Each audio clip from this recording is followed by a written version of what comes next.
ආයුබෝවන්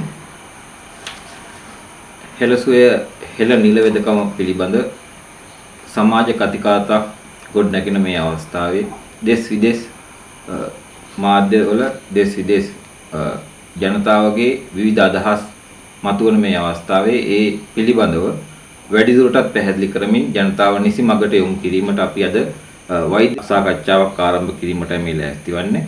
ඒ සඳහාද වෛද්‍යවරු කීප පොලක් පශ්චාත් උපාධි සහිත ආයුර්වේද වෛද්‍යවරු බටහිර වෛද්‍යවරු කීප පොලක් අපිත් එක්ක එකතු වෙනවා. අපි ඔවුන්ගෙන් මේ පිළිබඳ අසා විමසා සිටිමු. අපත් සමග අදහස් වමාරු කරගන්න මුලින්ම එකතු වෙනවා අපිත් එක්ක මාතර දිස්ත්‍රික් මහ රෝහලේ විශේෂඥ වෛද්‍ය කුමාරි අබේසිංහ මහත්මිය. ඔබතුමේ විශේෂඥ වෛද්‍යතුමියක් විදිහට මම හිතන්නේ අවුරුදු 20ක පමණ සේවා කාලයක් තිබෙන වෛද්‍යවරියක් විදිහට ඒ වගේම මවක් විදිහට අත්දැකීම් මොනවද මේ හෙළසුවේ සමග ඔබතුමේගේ තිබෙන මේ අපේ ජනතාවට කියන්න තියෙන්නේ? අයුබෝවන් මම හෙළසුවේ සංවිධානයේ සමග සම්බන්ධ වුණේ මීට අවුරුදු 8කට විතර කලින් වෛද්‍යවරයෙක් මුල් වෙලා පටන් ගත්තු ආධ්‍යාත්මික වැඩසටහන භාවනා වැඩසටහනක් තුළින් තමයි හෙළසුවේ ගැන මම මුලින්ම දැනගත්තේ. වසර 8ක් තිස්සේ මම මේකට සම්බන්ධ වෙලා ඉන්නවා. හෙළසුවේ කියන්නේ විවිධ පැතිවලට සම්බන්ධ වෙච්ච සංවිධානයක් කියන එක මට තේරුණේ මෙතනට ආවට පස්සේ. ආධ්‍යාත්මික වැඩසටහන් වගේම ප්‍රතිකාර ක්‍රමයක් වන හෙළ නිල වෙදකම මෙතන තියෙනවා කියලා දැනගත්තා. ඒකම තව ගොවිතැන සහ පෝෂණය පිළිබඳ විවිධ පැති හරහා සිදු කරන විශාල මෙහෙයක් මෙතන සිද්ධ වුණා. විශේෂයෙන්ම කිව්වොත් පහුගිය මේකට සම්බන්ධ වුණාට පස්සේ පහුගිය වසර ගණනාවක් තිස්සේම මම මේ මටත් මගේ පවුලේ අයටත් මේ හෙළ නිල වෙදකමේ දුම්හට්ටිය සහ අනිකුත් ප්‍රතිකාරකම භාවිතා කරලා ඒ ගැන අත්දැකීම් තියෙනවා. වෘත්තියෙන් මම බටහිර වෛද්‍ය විද්‍යාව ඉගෙන ගත්තු විශේෂඥ වෛද්‍යවරියක් ලෙස කටයුතු කරන කෙනෙක් වුණාට මම මේ වෙදකම මට සහ මගේ පවුලේ අයට කරන්න යොමු වෙන්න හේතු කීපයක් තිබුණා. ඇත්තටම මම මගේ වෘත්තිය ගැන මම ඉගෙන ගත්ත වෛද්‍ය විද්‍යාව ගැන මගේ අභිමානයක් තියෙනවා. නමුත් මේ ප්‍රතිකාර ක්‍රමය දැනගත්තට පස්සේ මට හිතුණා මට පුද්ගලිකව සහ මගේ පවුලේ අයට මේ නිල වෙදකම කියන පෞරාණික අපේ වෛද්‍ය ක්‍රමයෙන් ප්‍රතිකාර ලබනකොට මට ඒ ගැන වැඩි කැමැත්තක් ඇති වුණා ඇත්තටම. මොකද මේක බාහිරින් කරන වෛද්‍ය ප්‍රතිකාර ක්‍රමයක්. ඖෂධ බීමට දීමක් වගේ දෙයක් සිද්ධ වෙන්නේ නැහැ. ඒ වගේම මම දැකපු අනිත් දේ තමයි මේකේ අතුරු ආබාධ බොහොම අඩුයි සහ නැති තරම්. මේ කාරණා හින්දා මම මේ දුම්හට්ටිය සහ නිල වෙදකමේ අනිත් ප්‍රතිකාර ක්‍රම මගේ පවුලේ බොහොමයක් රෝගවලට අත්විඳලා තියෙනවා. උදාහරණයක් වශයෙන් ගත්තොත් උණ රෝග, බැක්ටීරියා ආසාදන, සන්ධි රෝග, ඒ වගේම ශ්වසන රෝග සම්බන්ධ රෝග මේ කාලින් කාලයට පවුලේ දරුවන්ට මට මගේ මහත්යත් වෛද්‍යවරයෙක් ඒන රෝගී තත්ත්වවලට මේ ප්‍රතිකාර ක්‍රමේ ඉතාම සාර්ථකව අත්විඳලා තියෙන කෙනෙක්. ඉතින් මට මවක් විදිහට මගේ වෘත්තිය වක් වුණත් මට කැමති වෛද්‍ය ක්‍රමයක් තෝරගන්න මම හිතන්නේ මට ඕනෑම කෙනෙක්ට අයිති තියෙනවා. ඒ වගේම අපි දන්න ක්‍රමයෙන් විතරක් නිවැරදි සහ එකම ප්‍රතිකාර ක්‍රමය කියලා හිතන්නේ නැහැ මම නම්. මොකද ලෝකේ වෛද්‍ය ක්‍රම බොහොමයක් තියෙනවා. බටහිර වෛද්‍ය ක්‍රම කියන්නේ එකක් විතරයි. ආයුර්වේද වෛද්‍ය ක්‍රම කියන්නේ තව එකක්. නමුත් අපේ පෞරාණිකව තිබුණු අපේ සාර්ථක වෛද්‍ය ක්‍රම තියෙනවා. මේක එහෙම හම්බෙන් දැනගන්න ලැබුණු ඉතා වටිනා දෙයක් විදිහටයි මම නම් දකින්නේ. උදාහරණයක් විදිහට දැන් මට නිතර කලින් හැදෙන ආබාධයක් වුණා මේ ඉංග්‍රීසියෙන් බැක්ටීරියල් ටොන්සිලයිටිස් කියලා. ඒ කියන්නේ සෙන්ගෙඩි පැසවල ඉතාම අමාරු වෙන තත්ත්වයක් තියෙනවා. මේක ඒ දන්න රෝගීන් දන්නවා ඇති කොයිතරම් අපහසුද කියන එක සහ දින ගණනාවක් ප්‍රතිදීපක ඖෂධ අනිවාර්යයෙන්ම පාවිච්චි කරන්න ඕන තත්ත්වයක්.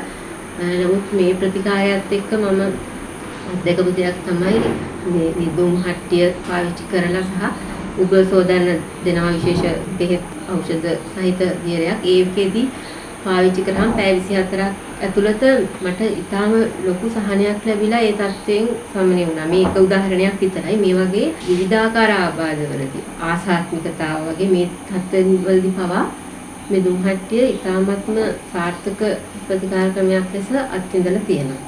ඉතින් ඒකම තමයි මේකේ තියෙන තවත් වැදගත් දෙයක්. මේ හෙළසුවෙන් දෙන කැඳ වර්ග මේ ප්‍රතිකාරයත් එක්කම යන දෙයක්. ඉතින් මේ කැඳ වර්ග අපි ඇත්තටම අසනීප තත්ත්වයක විතරක් නෙවෙයි සාමාන්‍ය දේවල්දී පවා අපි පාවිච්චි කරනවා. මගේ පවුලේ අය මගේ හිතවත් අයට මම ඒක හඳුන්වලා දීලා තිනවා මම ලැබපු සාර්ථක ප්‍රතිචාරات එක්ක. ඒ නිසා ඒ බොහෝ දෙනෙක් තමන්ගේ තියෙන බෝනවන රෝග, ඒ කියන්නේ දියවැඩියාව, ප්‍රෙෂර් එක, කොලෙස්ටරෝල් වගේ ලෙඩ වලට මේක පාවිච්චි කරලා ඒ අය ඉතාමත්ම සාර්ථක ලෙස ඒ රෝග පාලනය කරලා තියෙන සමහරු බටහිර වෛද්‍ය ප්‍රතිකාර ගන්න අයම ඒගොල්ලන්ගේ ප්‍රතිකාර විදියට දෙන බෙහෙත් ප්‍රමාණ ඒගොල්ලන්ගේ රිපෝට්ස් බලලම අඩු කරලා තියෙනවා. දැන් මේ වගේ මේ වෙදකමේ ඉන මේ කැඳ සහ ඖෂධීය කැඳ පානයත් ඉතාමත්ම සාර්ථකව එකට යන දෙයක්. මේක අපිට බටහිර වෛද්‍යවරියක් විදියට බටහිර වෛද්‍ය ක්‍රමය අඳුරන වෛද්‍යවරියෙක් හෝ වෙනත් වෛද්‍ය ක්‍රමයකට උනත් මේ ආහාරය කියන එක අපේ ප්‍රතිකාර වලට කුරු කරගන්න පුළුවන්. මොකද අපේ වෛද්‍ය ක්‍රමයේදීත් රෝගියට දෙන නිශ්චිත ප්‍රතිකාරයට අමතරව ආහාරය කියන්නේ ඊටම වැදගත් දෙයක්. ඉතින් මේක ආහාරයක් විදියට මේ කැඳ වර්ග මගේ සමහර මට යොමු වෙන රෝගීන්ට ආහාරය ගැන උපදෙස් දෙනකොට මේ පාවිච්චි කරන්න කියලා උපදෙස් දෙනවා. විශේෂයෙන්ම සමහර විශේෂිත ප්‍රතිකාර වලට යොමු වෙන දැඩි සත්කාරයකේ තියෙන රෝගීන්ට පවා මේ හෙලස්වෙන් දෙන කැඳ වර්ග සහ දුණු කැඳ වගේ දේවල් කාලයක් තිස්සේ මේගොල්ලෝ සමහර රෝගී තත්ත්වවලදී සිහි උජා වෙලා දින ගණන් ඉඳලා මුලින්ම ආහාර හඳුන්වලා දෙනකොට එහෙම මේ පාරම්පරික සහල් වලින් හදන කැඳ වර්ග එහෙම දෙන්න කියලා මම උපදෙස් දීලා තිබුණා. මම ඒකෙදි සාර්ථක ප්‍රතිඵල දැකලා තියෙනවා. ඒකද මේ රෝගීන් තමන්ගේ රෝග තත්ත්වයෙන් මිදෙන, ඒ කියන්නේ සුව වෙන කාල සීමාව ඉතා ඉක්මන් සහ වෙනත් සංකූලතා පිට. සමහර රෝගීකට ප්‍රතිකාර කරද්දී තා කාලයක් ඉද්දී මේ රෝහලේදීම හැදෙන වෙනත් සංකූලතා තියෙනවා. ඒ සංකූලතා දකින්නව බොහොම අඩුයි. මේක මම මගේ රෝගීන් දිහා දැකපු දෙයක්. ඒ වගේම මවක් විදිහට මම මගේ දරුවන්ගේ සියලුම අසනීප වලට පහුගිය වසර 5 ඇතුළත මගේ දරු දෙදෙනෙක් ඉන්නවා. ඒ දරුවන්වත් කිසිම ප්‍රතිජීවක ඖෂධයක් හෝ අදුගානේ වේදනානාශක ඖෂධයක්වත් බටහිර ඖෂධ ලබාගෙන නැහැ. ඒක ලබා ගන්න අවශ්‍යතාවයක් වෙලක් නැහැ. මේ ප්‍රතිකාරات එක්ක ඔවුන්ගේ සියලුම සනීප තත්ත්ව සාර්ථකව ප්‍රතිකාර කරලා සාර්ථක ප්‍රතිඵල ලබාගෙන තියෙනවා. ඉතින් මේක මම හිතන්නේ දැන් අපේ වෛද්‍ය ක්‍රමයේ අපි මොන වෛද්‍ය ක්‍රමය අනුගමනය කරන වෛද්‍යවරුන්, බටහිර වෛද්‍යවරුන් හෝ ආයුර්වේද වෛද්‍යවරුන් හෝ වෙනත් වෛද්‍ය ක්‍රමයක් දරන වෛද්‍යවරුන්ට අපි හිතන නරකයි. මේ අපි දන්න වෛද්‍ය ක්‍රමය තමයි මේ තියෙන එකම සාර්ථක ක්‍රමය කියන එක. අපි පිළිගන්නවා අපි ප්‍රතිකාර කරන ක්‍රමය ගැන අපි සෑහෙන දුරට දැනුවත් බව. නමුත් අපි නොදන්නා වෙනත් වෛද්‍ය ක්‍රමයක් අසාර්ථකයි කියන්න හෝ ඒකේ සාර්ථක ප්‍රතිඵල නැහැ කියන්න තරම් දැනුමක් නැතුව ඒක විවේචනය කරන එකත් සුදුසු නොවන දෙයක් කියලා මට නම් හිතෙන්නේ. ඒ වගේම මේකේ සාර්ථකභාවය අත්විඳලා තියෙන මම මේ දෙය අනිත් අය දැනුවත් කිරීමට මේ වගේ කාලයකදී කියන එක වැදගත් කියලා හිතුන නිසායි මම මේ අදහස් මේ විදිහට පළ කරන්න හිතුවා. මේ නිරවැදකමත් එක්ක තියෙන මේ දුම්හට්ටිය ගොඩක් රෝගාබාධ සඳහා ප්‍රතිකාරයක් විදිහට මමත් මගේ පවුලේ අය මම දන්න අය තවත් වෛද්‍යවරු පාවිච්චි කරලා තියෙනවා. ඉතින් ඒ කියන්නේ දැන් උදාහරණයක් ගත්තොත් උණ රෝග, සෙම්පතිශ්‍යාව, ඒ වගේම හන්දි රෝග, ආසාත්මිකතාව වගේ රෝගී තත්ත්ව මේ ඔයිතේටත් මේක පාවිච්චි කරාම ඉතාම ඉක්මනින් ඒ රෝගය සමගේන අපහසුතාව මගහැරෙන බව ඒ හැමදෙනෙක්ම අත්දැකලා තියෙනවා. දැන් අපේ දරුවන් පවා ඒගොල්ලන්ට යම්කිසි අපහසුතාවක් ඇති වුණාම මේ ප්‍රතිකාරය කරාම අඩු වෙන බව දන්න නිසාම ඒගොල්ලොත් මේක ඉතා කැමැත්තෙන් කරනවා. ඒ වගේම මේ ප්‍රතිකාරය අපිට ඇත්තටම මේක අපේ දේශීය වෛද්‍ය ක්‍රමයක්. ඉතින් අපිට අපේ වෛද්‍ය වෘත්තිය මොකක් වුණත් අපිට අපේ දෙයක් පාවිච්චි කරලා රෝගියකින් සහනෙ වෙන්න පුළුවන් නම් ඒ දේ අපි කරනවා වගේම මේ දේ ගැන මේ අපේ දේ ගැන අපි අනිත් අයව දැනුවත් කරන එකත් අපේ යුතුයකමක් විදිහට මම හිතනවා. ඉතින් මේක මම දන්න විදිහට අපේ බටහිර වෛද්‍යවරුන්, ආයුර්වේද වෛද්‍යවරුන් සහ වෙනත් බොහෝ වෙනත් වෘත්තිවල අය මේ ප්‍රතිකාර ක්‍රමය ඉතා විශාල වශයෙන් يعني දහස් ගාණක් ලක්ෂ ගාණක් මේ වෙනකොට මේ ප්‍රතිකාර ලබාගෙන ඇති උන් ළඟ බොහොම අත්දැකීම් තියෙන බව මම දන්නවා. මම හිතන්නේ ආයුර්වේද වෛද්‍යවරයෙක් විදිහට ඉස්සරහට මේ ගැන තවත් වැඩි දුර අදහස් දක්වන්න පුළුවන්. ආයුර්වේද වෙදකම සහ හෙළදිල වෙදකම අතරම සමානතාව ගොඩක් දකිනවා. එතෙන්දී ඇත්තට දැන් ආයුර්වේද වෙදකම අපිට අපි ඉගෙන ගන්න කාලේ අපිට කියලා දෙනවා අපි ආයුර්වේද ඉතිහාසය ඉගෙන ගන්නකොට මේ වෙදකමේදී දෙවිවරුන්ගේ කියලා. හැබැයි අපිට ඒක ප්‍රායෝගික අත්දැකීමක් තිබුණේ නැහැ. හෙළසෙට සම්බන්ධ වීමත් එක්ක තමයි තේරුනේ මේ දෙවිවරු හා සම්බන්ධ වෙලා මේ අධ්‍යාපනය කියන්නේ මේ වෙදකම ලබා ගන්න කොහොමද කියලා. මේ ආයුර්වේද සංහිතා ග්‍රන්ථවල දක්වන ආකාරයට මේ ආයුර්වේද වේදකමෙන් මහ බ්‍රහ්මයා අවබෝධ කරගෙන ඊට පස්සේ දක්ෂ ප්‍රජාපති මේ දක්ෂ ප්‍රජාපති කියන්නේ මේ දෙවිවරුමයි අශ්විනී කුමරු හරහා සත් දෙවිඳුර මේ කියන අය මේ දක්ෂ ප්‍රජාපති අශ්විනී කුමරු සත් දෙවිඳුර කියන්නේ මේ දෙවිවරු ඒ හරහා අවබෝධ කරගත්තා වූ ඒ ආයුර්වේදය ඊට පස්සේ ඍෂිවරුන්ට ලැබෙනවා කියන එක තමයි සංහිතා ග්‍රන්ථවල විශේෂයෙන්ම ඍෂි සම්මේලනය කියන කොටසේ තියෙන්නේ. එතෙන්දී මේ ඍෂිවරු එකතු වෙලා ඒ කියන්නේ මේ ලෝකේ මිනිස්සු ලෙඩ වෙනකොට ඉගෙන ගන්න බැරි වෙනවා. රැකියාවක් කරගන්න බැරි වෙනවා. ඒ කියන්නේ සාමාන්‍ය එදිනෙදා ජීවිතේ කරගන්න පුළුවන් දේවල් කරගන්න බැරි වෙනවා.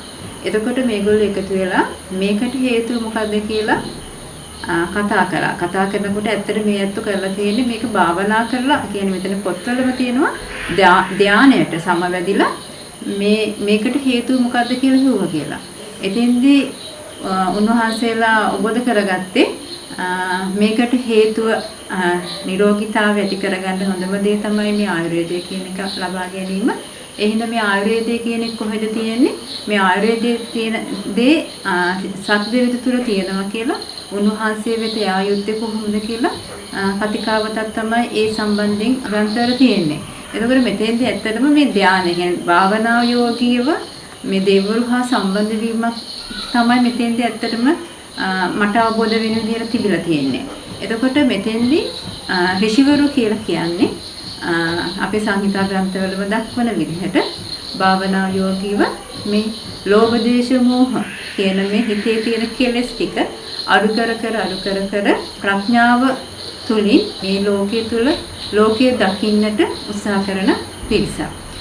මෙතෙන්දී ඇත්තට ඍෂිවරු ගැන අධ්‍යයනය කරනකොට මට අවබෝධ වෙච්ච දෙයක් තමයි මේ ඍෂිවරු කියන්නේ දෙවිවරු සහ මිනිසයන් අතර සම්බන්ධතාවයක් ඇති කරගන්න පුළුවන් ආධ්‍යාත්මයෙන් දියුණු පිරිසක් කියලා. ඒක මට නිසි ආකාරයෙන් අවබෝධ වුණේ ඇත්තටම මම හෙළසුවට සම්බන්ධ වීමත් එක්ක හෙළසුවට මම සම්බන්ධ වුණේ 2014 දී. එතෙන්දී මට ඇත්තට ඒකට හේතුව මෙතෙන්ට සම්බන්ධ වෙන්න මම 2008 සිට කාලීන වග්ගා රෝගී සම්බන්ධයෙන් පරීක්ෂණ කළා. ලංකාවේ මම හිතන්නේ දන්නවා මේ රජරට ප්‍රදේශයේ කාලීන වග්ගා රෝගයක් පැතිරී තිබුණා. එතෙන්දී මගේ පළවෙනි පත්වීම වුණේ පොල්පිටිගම ප්‍රාදේශීය ලේකම් කොට්ටාසේ වැඩිපුරම රෝගීන් හිටිය වග්ගා රෝගී. එතෙන්දී මට උවමනා වුණා. ඒ කියන්නේ ආයුර්වේද විදිහට කොහොමද මේ රෝගීන් අධ්‍යයනය කරන්නේ? මේ රෝගීන්ට ප්‍රතිකාරයක් කරන්නේ කොහොමද? මේ රෝගීන්ට පිළිට වෙන්නේ කොහොමද කියන එක සොයන්නට මට උවමනාවක් තිබුණා. එතෙන්දී මම ඇත්තටම අපේ සංහිතා ග්‍රන්ථවල තියෙන විදිහට මේ ගැන අධ්‍යයනයක් කළා. මේ දැන අධ්‍යයනයක් කරනකොට මට තේරුණා මම රූපේ කියන්නේ රෝගී සුවපත් වෙනවා. හැබැයි මගේ ලොකු අඩුවක් මම දැක්කා. ආයුර්වේදයේ දක්වනවා නිරෝගීතාවය කියන්නේ මොකක්ද කියලා. ඒ නිරෝගීතාවය කියන එක ඒ කියන්නේ අපි දැන් රෝහලකට රෝගී කාවෙන් පස්සේ මොනවා හරි ඖෂධයක් දීලා රූපය ඒ කියන්නේ මේ ශාරීරිය සුවපත් කරන්න එහෙම නැත්නම් මේ වේදනාව නැති කරන්න එහෙම නැත්නම් මනස කිසියම් හෝ සෝතාවයකට ලබා දීමට කටයුතු කරනවා මිස අර ආත්මය ගැන එහෙම නැත්නම් මේ පංචේන්ද්‍රිය ගැන අවබෝධයක් අපි රෝගීට දෙන්නේ නැහැ නේද කියන එක අවබෝධ වුණා. මොකද ඒකට හේතුව ආයුර්වේදයේ නිරෝගීතාවය අර්ථ දක්වන්නේ ශරීරයේ පමණක් නෙමෙයි මනස ආත්මය සහ පංචේන්ද්‍රිය යන මේ කොටස් ටිකම නිරෝගී කළ යුතුයි කියන. ඒතර මට ආපු දේ තමයි මම අංග සම්පූර්ණ මේ රෝගීට ප්‍රතිකාර කරන්නේ නැහැ නේද? එහෙනම් මම කොහොමද මේ ඉතුරු ටිකට ප්‍රතිකාර කරන්න යොමු වෙන්නේ? මොකද මට විශ්වවිද්‍යාල තුලින් මට ඒ අවබෝධය ලැබුණේ නැහැ. ඊට පස්සේ හෙළසුවේට සම්බන්ධ වුණේත් මගේ යාළුවෙක් කරහා ડોક્ટર නිරෝෂන් හරහා. එතුමා කියපු විදිහට මෙතන භාවනා කරන තැන එතුමා මේක භාවනා ප්‍රගුණ කරනවා. ඒ අත්දැකීම් කතා කළා. එතෙන්දී මට උපදෙස් ලැබුණා ඉස්සෙල්ලා ඔයාගේ ආධ්‍යාත්මය හදාගන්න. එතෙන්දී මම දැකපු දේ තමයි දැන් අපේ සංහිතා ග්‍රන්ථවල තියෙනවා ඉස්සෙල්ලාම වෛද්‍යවරයා ආධ්‍යාත්මය පරිපූර්ණ වෙන්න ඕනේ. එතන ඒ ටික මම හිතන්නේ විශ්වවිද්‍යාලය තුලින්ම වෙන ක්‍රමයකින් මට ලැබුණේ නැහැ. ඒක අනිත් එක ප්‍රායෝගිකව මට ඒ දේ ලබා ගන්න පුළුවන් වුණේ හෙළසුවට සම්බන්ධ වීමත් එක්ක. ඇත්තට ආයුර්වේදය වෛද්‍යවරයෙක්ගේ තියවිය යුතු ගුණාංග මොකක්ද? දැන් සාමාන්‍යයෙන් අපි දන්නවා වෛද්‍යවරයෙක් කියලා කියන්නේ උපාධියක්, එහෙම නැත්නම් පශ්චාත් උපාධියක් යන කාරණානේ. නමුත් ආයුර්වේද ග්‍රන්ථවල තියෙන විදිහට සැබෑ වෛද්‍යවරයෙක් කෙනෙක් අර්ථ දක්වනවා. එතෙන්දි තියෙන මේ පංචභූතාත්මක මේ පඨවි, ආපෝ, තේජෝ, වායෝ කියන මේ ධාතුන් දක්වා දෙයක් දකින්න පුළුවන් කෙනා තමයි වෛද්‍යවරයා කියන්නේ කියලා. ඒක මම හිතන්නේ ඒක අවබෝධ කරගන්න නම් අපි අපේ මේ භාවනාවේ කියන්නේ අපේ මේ කෙලෙස් ටික අඩු කර භාවනාව තුළින් ප්‍රඥාව ගොඩ ගැනීමයි සිදු කළ යුත්තේ කියන එක මට අවබෝධ වුණා. ඒ වගේම තව අපේ ආයුර්වේද සංහිතා ග්‍රන්ථවල තියෙන ආකාරයට ආයුර්වේදේ පරමාර්ථ කියලා දෙයක් තියෙනවා. මේ පරමාර්ථ ගත්තොත් එහෙම ධර්මාර්ථ කාම මොක්ෂ කියලා කියනවා. ඒ කියන්නේ මේ විග්‍රහය අනුව කියන්නේ මේ ලෝකේ, ඒ කියන්නේ මේ වර්තමාන මිනිස්සෙක් ජීවත් වෙන ලෝකයේ තුල නිරෝගීතාව විතරක් නෙමෙයි. මේ වර්තමාන ජීවිත වෙන තුල කොහොමද අපි ආර්ථිකය ධර්මානුකූලව හොයාගන්නේ? එතකොට කොහොමද අපි ජීවත් වෙන්නේ ධර්මානුකූලව? හැබැයි ඒ විදිහට අපි ජීවත් වුණොත් අපි නිරෝගීතාව ඇති කරගන්නේ කොහොමද? ශාරීරික, මානසික සහ ආධ්‍යාත්මික වශයෙන් සහ මේ ලෝකයේ තුල විතරක් නෙමෙයි අපි හැමෝම මිය යනවා. මිය ගියන් පස්සේ කොහොමද මෝක්ෂය ගැන කතා කරනවා. ඒ කියන්නේ පරලෝකය යන ලෝකය සුගතියට ආයුත්තේ කොහොමද? ඒ කියන්නේ අපේ තියෙන විදිහට, ඒ කියන්නේ මේ ලෝකයේ තුල අපි ජීවත් වෙනවා. අපිට අවශ්‍ය දේ ලෞකික සැප සම්පත් අපි විඳිනවා. හැබැයි ඒ විඳීම තුල අපි ඊළඟට මිය ගියන් පස්සේ දුගතියට යන්නේ නැතුව සුගතියට යාමට කටයුතු කරන එක ආයුර්වේදයේ තුල දක්වලා තියෙනවා. ඒක පරමාර්ථයක් වශයෙන්. එතකොට මට තේරෙන්නේ මේ ආයුර්වේද කියන එක හරි පුළුල් දෙයක්. ඇත්තට ඒ කියන දේ තුල මට ප්‍රායෝගික අත්දැකීමක් තිබුණා. කොහොමද ඒ දේ කරන්නේ කියලා මේ හෙළසුවේට සම්බන්ධ වීම එක්ක. උදාහරණයක් වශයෙන් දැන් මම ප්‍රතිකාර කරනවා වග්ගා රෝගයට දැන් අවුරුදු 10ක් තිස්සේ එතෙන්දී මම උත්සාහ කරනවා මගේ ආධ්‍යාත්මයත් එක්ක මට පුළුවන් වෙනවා මේ රෝගීන්වත් භාවනා කරන්න. මම දැන් කරන සායන හැම තැනදීම මම කරන්නේ අනිවාර්යෙන් වග්ගා රෝගී එනකොට ප්‍රධාන දේ තමයි මම භාවනා කරනවා. ඒක තමයි මගේ පළවෙනි ප්‍රතිකාරය. මම ඒගොල්ලන්ට කියන්නේ මගේ ප්‍රතිකාරය ආකාරය තුනයි. එකක් තමයි ඖෂධීය ප්‍රතිකාරය, ඊළඟ තමයි ආහාරමය ප්‍රතිකාරය සහ ඊළඟ එක ආධ්‍යාත්මික. මොකද මේ ආධ්‍යාත්මික ප්‍රතිකාරය ලබා දෙන්නේ අපි භාවනාව තුළින්. එතෙන්දී මම අවබෝධ කරගත්ත දේ තමයි අර කියනා වූ ආකාරයට මොකද මරණය කියන එක අපිට වළක්ව ගන්න බෑ. හැබැයි අපි උත්සාහ කරන්න ඕනේ මේ මිය යන පුද්ගලයා දුගතියට යන්නේ නැතුව පුළුවන් නම් අපිට පුළුවන් උපරිමේ සුගතියකට යවා ගන්න. මම හිතන්නේ ආයුර්වේදානුකූලව ඒක තමයි සාර්ථකත්වය කියන එක මම අවබෝධ කරගත්තා. එතෙන්දී මම දකිනවා මා වෙත පැමිණෙන රෝගීන් භාවනා කරනවා. සමහර අය පැයකමාර භාවනා කරන රෝගීන් ඉන්නවා. ඒගොල්ලෝ මාත් එක්ක ඒ ගැන කතා කරනවා. එතකොට මේගොල්ලෝ මේ රූපයේ තියෙන අනිත්‍යතාවය අවබෝධ කරගන්නවා. මේ සමහර කට්ටිය මට කියනවා මේ රෝගයක් ඇති වෙන්න හේතුව මොකද්ද කියන එක අවබෝධ කරගත්තා. ඒකට පිළියම් කරන්න ඕන දේ මොකද්ද කියන එක අවබෝධ කරගත්තා. මේ යන රෝගීන් ගැන ගෙදර ඥාතීන් කතා කරනවා. ඒ ඇත්ත කියන්නේ ડોක්ටර් හරි පුදුමයි.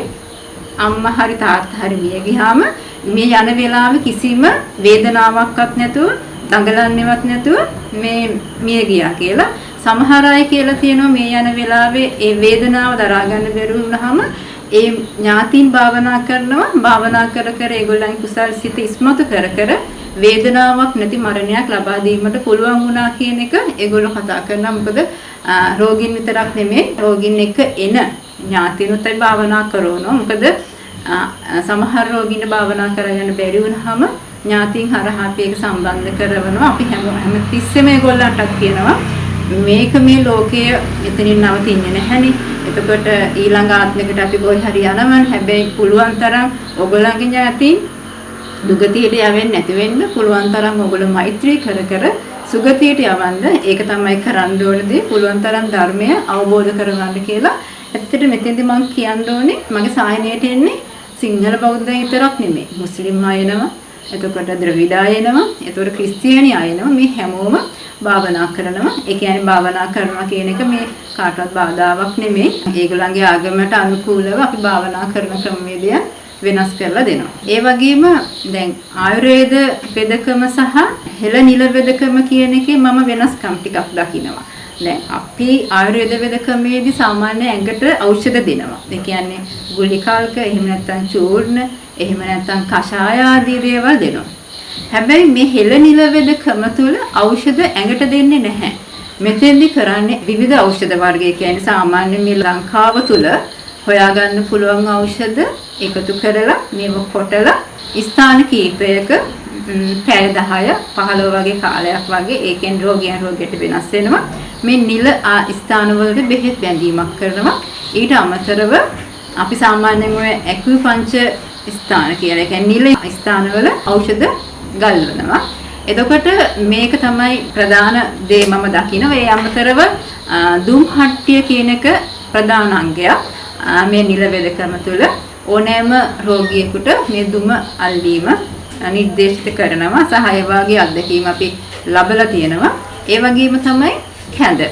දේශීය සහලින් ඒ කියන්නේ වසවිස ගහන්නේ නැතුව කෘමිනාශක වල්නාශක පොහොර මුකුත් ගහන්නේ නැතුව සාම්ප්‍රදායික සහල් වගා කරලා ඒ සාම්ප්‍රදායික සහල් වලින් සකසන ඖෂධීය කැඳ ලබා දීම මේකේ අනිවාර්ය අංගයක්. එතකොට මේ හෙළ නිල වෙදකම තුල තියෙන නිල ප්‍රතිකාරයේ හැර ඒ කියන්නේ මේ ඖෂධීය කැඳ ටික එතකොට තව වට්ටික පානය කියලා ඖෂධ එකතු කරලා පානයක් වගේ හදලා තියෙනවා. ඒ දේ සහ දුම් හට්ටිය කියන එක මම ආයුර්වේද ප්‍රතිකාරات එක්ක එකතු කරලා ලබා දෙනවා. එතෙන්දී මම දකින දේ තමයි එතෙන්දී මම අවබෝධ කරගත්ත දේ තමයි ආයුර්වේද ඖෂධ ගොඩක් අපිට නවත්ත ගන්න පුළුවන් වුණා. ඒ කියන්නේ සීමිත ප්‍රමාණයක් දීලා මේ ආහාරය කියන එක නිවැරදි ආහාර ලබා දෙන්න පුළුවන් වුණා. එතකොට එතෙන්දී සාර්ථකත්වයක් මම දකිනවා. මොකද දැන් රෝගියෙක් කියලා කියන්නේ බටහිර ප්‍රතිකාර ලබාගෙන අපිට එනකොට ඒගොල්ලෝ මම හිතන්නේ අහුරක් විතර බෙහෙත් වර්ග එක වර්ග ප්‍රතිබොනවා. ඇත්තට අපි ජීවත් වෙන්න ඕනේ පෙති බොණ්ඩ නෙමෙයි. ඒ කියන්නේ ඖෂධ බොණ්ඩ නෙමෙයි. පුළුවන් තරම් ඖෂධ වලින් ඈත් වෙන්න ඕනේ. ඉතින් දැන් මම සාමාන්‍යයෙන් කරන්නේ අයි බටහිර බෙහෙත් ක්‍රමක්‍රමයෙන් නවත්තලා අපේ බෙහෙත් නවත්තලා පුළුවන් තරම් විදිහට බෙහෙත් අවම ප්‍රමාණයකින් ඒ කියන්නේ රෝගියාට පහසු වෙන ආකාරයට ඖෂධ ලබා දීම තුලින් සහ මේ බාහිරව දෙන මේ දුම් හට්ටිය සහ ඒ වගේම මේ කැඳ කියන්නේ ඇත්තට ඖෂධයක් මේක ඉතිහාසයේ ආයුර්වේද ග්‍රන්ථවල මේ යවාගු එහෙම නැත්නම් මේ යාගු කියන මේ සහලින් හදන කැඳගෙන දක්වලක් තියෙනවා.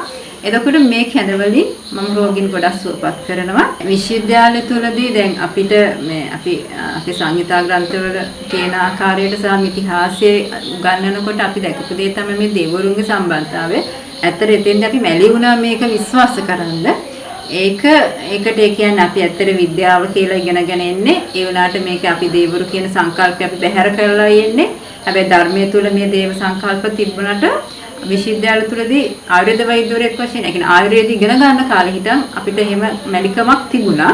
හැබැයි ඒක ප්‍රායෝගික පැත්තට මම දැක්කේ මේ හෙළසියට සම්බන්ධ වෙනකොට ඇත්තට දැන් හෙළ නිල වෙදකම කියන වෙදකම ප්‍රියන්තා සේනානායක මහත්මියට ලැබෙන්නේ නාග දෙවියන්ගේ. එතකොට මේ ලැබීම තුළදී මේ දෙවරු හා සම්බන්ධ වීම කොහොමද කියන එක. ඒ කියන්නේ සංහිතා ග්‍රන්ථවල තිබුණු අප විශ්වාස නොකරපු දේවල් වල කියන්නේ නැවත දෙයක් වෙනවා කියන එක තමයි මට අවබෝධ වුණේ. ඒ කියන්නේ පොත්වල තියෙන එක මට පිළිගන්න බැරි වුණාට මේ වගේ දේවල් මේ තිබුණා කියන ප්‍රායෝගික අවබෝධය මට ලැබුණේ ඇත්තට හෙළසෙට සම්බන්ධ වීමත් එක්ක.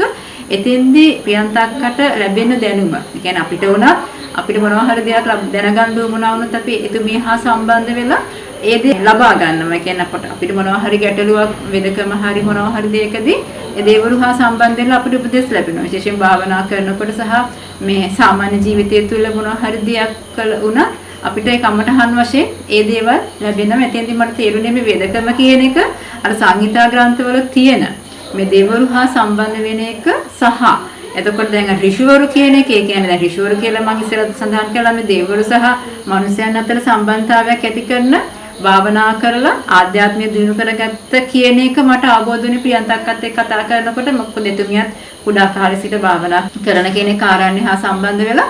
එතකොට මට තේරුනේ මේ ආධ්‍යාත්මය දිනු කරගත්තොත් ඇත්තට අපිට මේ දේවරු හා සම්බන්ධ වීම හරි පහසුයි කියන එක. ඒක අපිට මට උනත් අත්දැකීම් තියෙනවා භාවනා කරනකොට අපිට මේ සංඥා හරහා ඒ අත්ංගේ පණිවිඩ ලබා ගැනීමේ හැකියාවක් අපි භාවනා කරනකොට ඒක අදිෂ්ඨාන කරනකොට ඒ අවබෝධය අපිට ලැබෙනවා. ඒක ඇත්ත ලැබෙන ආධ්‍යාත්මය තුළින් ආධ්‍යාත්මයට යන්නේ නැති වුනහම මේක තේරෙන්නේ නැහැ. ඒතර පංචේන්ද්‍රියට ගෝචර නොවන දෙයක් මේ දේ. ඒකට ඉතින් ආධ්‍යාත්මය තුළින් අපිට මේක අවබෝධ කරගන්න පුළුවන්. මම දැකපු හිඩස, ඒ කියන්නේ ආයුර්වේදයේ තුල දැකපු හිඩස මට අංග සම්පූර්ණ වුණේ මෙතෙන්ට ආවෙන් පස්සේ.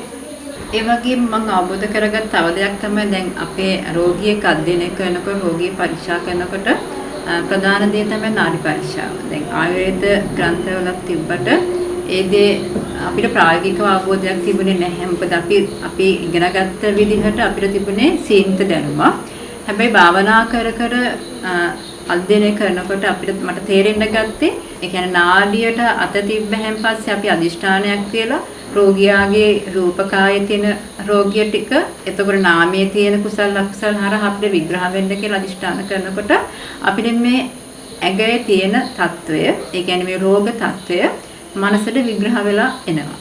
ඒක සමහරලාට දැන් මම මේක නාඩි වේදකම ඉගෙන ගනිමින් යනවා. සමහර රෝගීන්ගේ අධ්‍යයනයේ අවබෝධ වෙන දෙයක් තමයි සමහර නාඩි පරීක්ෂා කරනකොට ඒ දේ අපිට පේනකොට අපිට අවබෝධ වෙනකොට ඇත්තට අපිට හිතන මේ ස්කෑන් පරීක්ෂා වලට වඩා මේක කොච්චර විනිවිද භාවයකින් තේරෙනවද? ඒ කියන්නේ සාමාන්‍යයෙන් අපි රෝගියෙක් අධ්‍යයනය කරනකොට මොනවා හරි පරීක්ෂා දෙනවා. සමහරේ පරීක්ෂා වැරදෙන්න පුළුවන්. නමුත් මේ මනස දියුණු කර ලැබෙන ප්‍රඥාව තුළින් අවබෝධ කරගන්නා ඌ දැනුම නේද වෛද්‍යවරයෙක්ට අවශ්‍ය වෙන්නේ කියන එක අවබෝධ වුණේ ඇත්තට හෙලසුවේට සම්බන්ධ වීමත් එක්ක.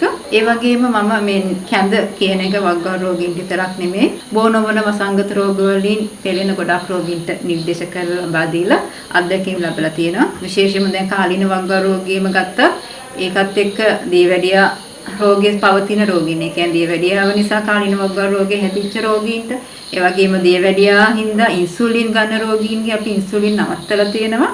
මේ ඖෂධිය කැඳ කාලයක් භාවිතා කරනකොට ඒ වගේම මේ කොලෙස්ටරෝල් ෆැටි ලිවර් ඒ කියන්නේ අක්මාවේ මේදය තැන්පත් වීම වැනි රෝග සමහරලාට ඖෂධ නැතුව මේ කැඳ විතරක්ම ලබා දීලා අට්ටික පානය විතරක් ලබා දීලා සෝබිම අපි දැකලා තියෙන විශේෂයෙන් දැන් අට්ටික පානය අපි විශේෂයෙන් වගඩු වල ගල් තියෙන සමහර අයට දුන්නාම මේ ගල් දියවීම සහ ගල් වැටිලා අපිට ඒක පෙන්නලා තියෙනවා. ගෙනත් පෙන්නලා තියෙනවා. එතකොට මේ දේ තුලින් විශේෂයෙන්ම බෝනවන වසංගත රෝග වගේම බෝවන රෝග වලට ප්‍රතිකාරයක් ඒ කියන්නේ සාර්ථක ප්‍රතිකාරයක් ලබාගත හැකි බව අවබෝධ කරගත්තා.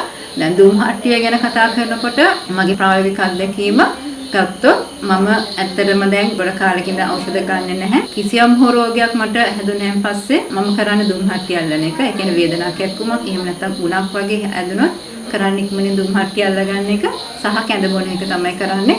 එතෙන්දී ඒ උණ දවස් දෙකක් වගේ කාලයක් තුළදී ඉක්මනින් හොඳ වෙනවා. ඒ වගේම දැන් මේ ඩෙන්ගු වැනි රෝගීන්ට අපි මේ දුම්හට්ටිය මේ කැඳ නිර්දේශ කරලා ඒ රෝග තත්ත්වය දවස් 3ක් වගේ ඇතුළත සුවපත් කරලා දීලා තියෙනවා. කාලින වග්ගා රෝගීන්ගේ සාමාන්‍ය තියෙන ඒගොල්ලන්ගේ සංකූලතා වශයෙන් ඇති වෙනවා ඉදිමීම. එහෙම නැත්නම් තව සමහරලාට ඇති වෙනවා හුස්ම ගන්න බැරි අවස්ථා. ඒ වගේ අවස්ථාවල මම මේ දුම්හට්ටිය නිර්දේශ කරනවා. ඒකෙදි මම දැකලා තියෙනවා ඉතා ඉක්මනින් මේ දුමුණු තත්ත්වය ඒ කියන්නේ මේ හුස්ම ගැනීමේ අපහසුතාවය වැනි තත්ත්වය ඉවත් වෙලා යනවා. ඒ වගේම මේ දුම්හට්ටිය තුල තියෙන ඖෂධ තම්බල හුමාලය අල්ලනවා වගේම මේ තියෙන ඖෂධීය වතුර ටික අරගෙන අපිට චර්ම රෝග සුවපත් කරන්න. ඒ කියන්නේ චර්ම රෝග චෝදනය කරන්න ලබා දීම තුලින් චර්ම රෝගීන් සුවපත් භාවය ලබා දීමට හැකි වෙලා තියෙනවා. ඇත්තට මේ දුම්හට්ටිය මේ දුම්හට්ටියේ තියෙන ඖෂධ ගැන කතා කරොත් ඇත්තට අපි සමහර ඖෂධ මම දකින තව වෙනසක් තමයි මේ නිල වේදකම සහ ආයුර්වේද වේදකම තුල මේ භාවිතා කරන ඖෂධවල විවිධත්වයක් තියෙනවා. දැන් අපි ආයුර්වේදයේ භාවිතා නොකරන දේවල් මේ නිල වේදකමේ ඖෂධ වශයෙන් භාවිතා කරනවා. එතෙන්දී මට ඇත්තට මතකෙ නැගෙන්නේ දැන් බුදුරජාණන් වහන්සේගේ වෛද්‍යවරයා ජීවක වෛද්‍යවරයා සම්බන්ධයෙන් ඉතිහාසය තුළ තියෙන සමහර දේවල් වලින් මට මතකෙ නැගෙන්නේ එතුමාගේ එක පරීක්ෂණයේදී කියනවා මේ ලෝකේ බෙහෙතක් නොවන කිසිම ශාක පැලෑටියක් නැහැ කියලා. එතින්දි මට ඇත්තට ඒක අවබෝධ වෙනවා මේ ගන්න බෙහෙත් වල තියෙන ඒ කියන්නේ ඒකේ තියෙන ඖෂධීය ගුණය කොහොමද දකින්නේ. ඒ කියන්නේ අපි කවදාවත් හිතන්නේ නැති දේවල් විශේෂයෙන් පේරකොළ වගේ දේවල්. එහෙම නැත්නම් වෙරළු කොළ රතු වෙරළු කොළ වගේ දේවල් ඒවයි ගොඩාක් තියෙනවා. ඒ වගේ මේ ඖෂධීය ගුණ අපි හිම හිතන්නේ නැහැ තියෙනවා කියලා. හැබැයි මේ ආධ්‍යාත්මය තුළින් මේකේ තියෙන මේ සංඝටක දැකීමේ හැකියාව පවතීම සහ මේක භාවිතා කිරීමේ සුවවීම ගැන ඇත්තට විස්මයක් වගේ මම දකින්නේ. එතෙන්ද දකින්නේ ඇත්තට මේ ලෝකේ තියෙන මේ හැම දෙයක්ම මේ පටිවිආපෝ තේජෝ වායෝ ගැන කතා කළොත් මේ තුලින් හැම දෙයක්ම දකින්න පුළුවන් නේද? දැන් ආයුර්වේද වෛද්‍යවරයා කියලා කියන්නේ පටිවිආපෝ තේජෝ වායෝ වශයෙන් විශ්ලේෂණය කරලා දකින්න ඕනේ නේද? එතකොට මේ දේවල් අපිට අවබෝධ වෙනවා නේද කියන එක මට අවබෝධ වෙන්නේ මේ හෙළසියේ දැනුමත් එක්ක. ඇත්තටම මේ ආයුර්වේදයේ තියෙන ගොඩක් අවබෝධ නොවන දේවල් ටික. ඒ කියන්නේ මේ ප්‍රායෝගික නොවන අපිට තේරෙන්නේ නැති. ඒ කියන්නේ මේ පංචේන්ද්‍රයන් තුලින් අවබෝධ කරගන්න බැරි දේවල් ටික මට හෙළසියට සම්බන්ධ වීමත් තුළ අවබෝධ වුණා. එතෙන්දී මට තේරුණේ අංග සම්පූර්ණ මේ දැනුම ලබා ගන්න නම් මේ ආධ්‍යාත්මික කෙනෙක් හරි වැදගත්. ඒ හා සම්බන්ධව මේ සම්බන්ධ වෙලා ඉන්න දේවරුන්ගේ හරහා අපිට මේ දැනුම ලබාගෙන මේක දියුණු කර ගැනීමේ හැකියාවක් තියෙනවා කියන එක මට ප්‍රත්‍යක්ෂ වුණ දෙයක්. ඊළඟට අපි යමු වෛද්‍ය කුමුදු දහනායක මහතා වෙතට. ඇත්තටම වෛද්‍යතුමනි ඔබ බටහිර විශේෂඥ වෛද්‍යවරයෙක් හැටියට දැනට ඔබතුමා රෝගීන් දහස් ගණනක් සුවපත් කරලා තියෙනවා. හැබැයි ඒ මෑතදී ඔබතුමා මේක සිද්ධ කරන්නේ හෙළසුවේ හෙළනිල වෙදකම හරහා. එතකොට ඒ අනුව ඔබතුමාට ලැබුණු අත්දැකීම ඔබතුමා දකින්නේ කොහොමද මේ හෙළසුවේ හෙළනිල වෙදකම? මොන වගේ අත්දැකීමක්ද ඔබතුමාට ඒ සම්බන්ධයෙන් තියෙන්නේ? සියලු දෙනාට තෙරුවන් සරණයි. මම හිතන්නේ වෛද්‍ය බටගොඩ මහතා ආපු ප්‍රශ්නෙට උත්තර දෙනවා නම්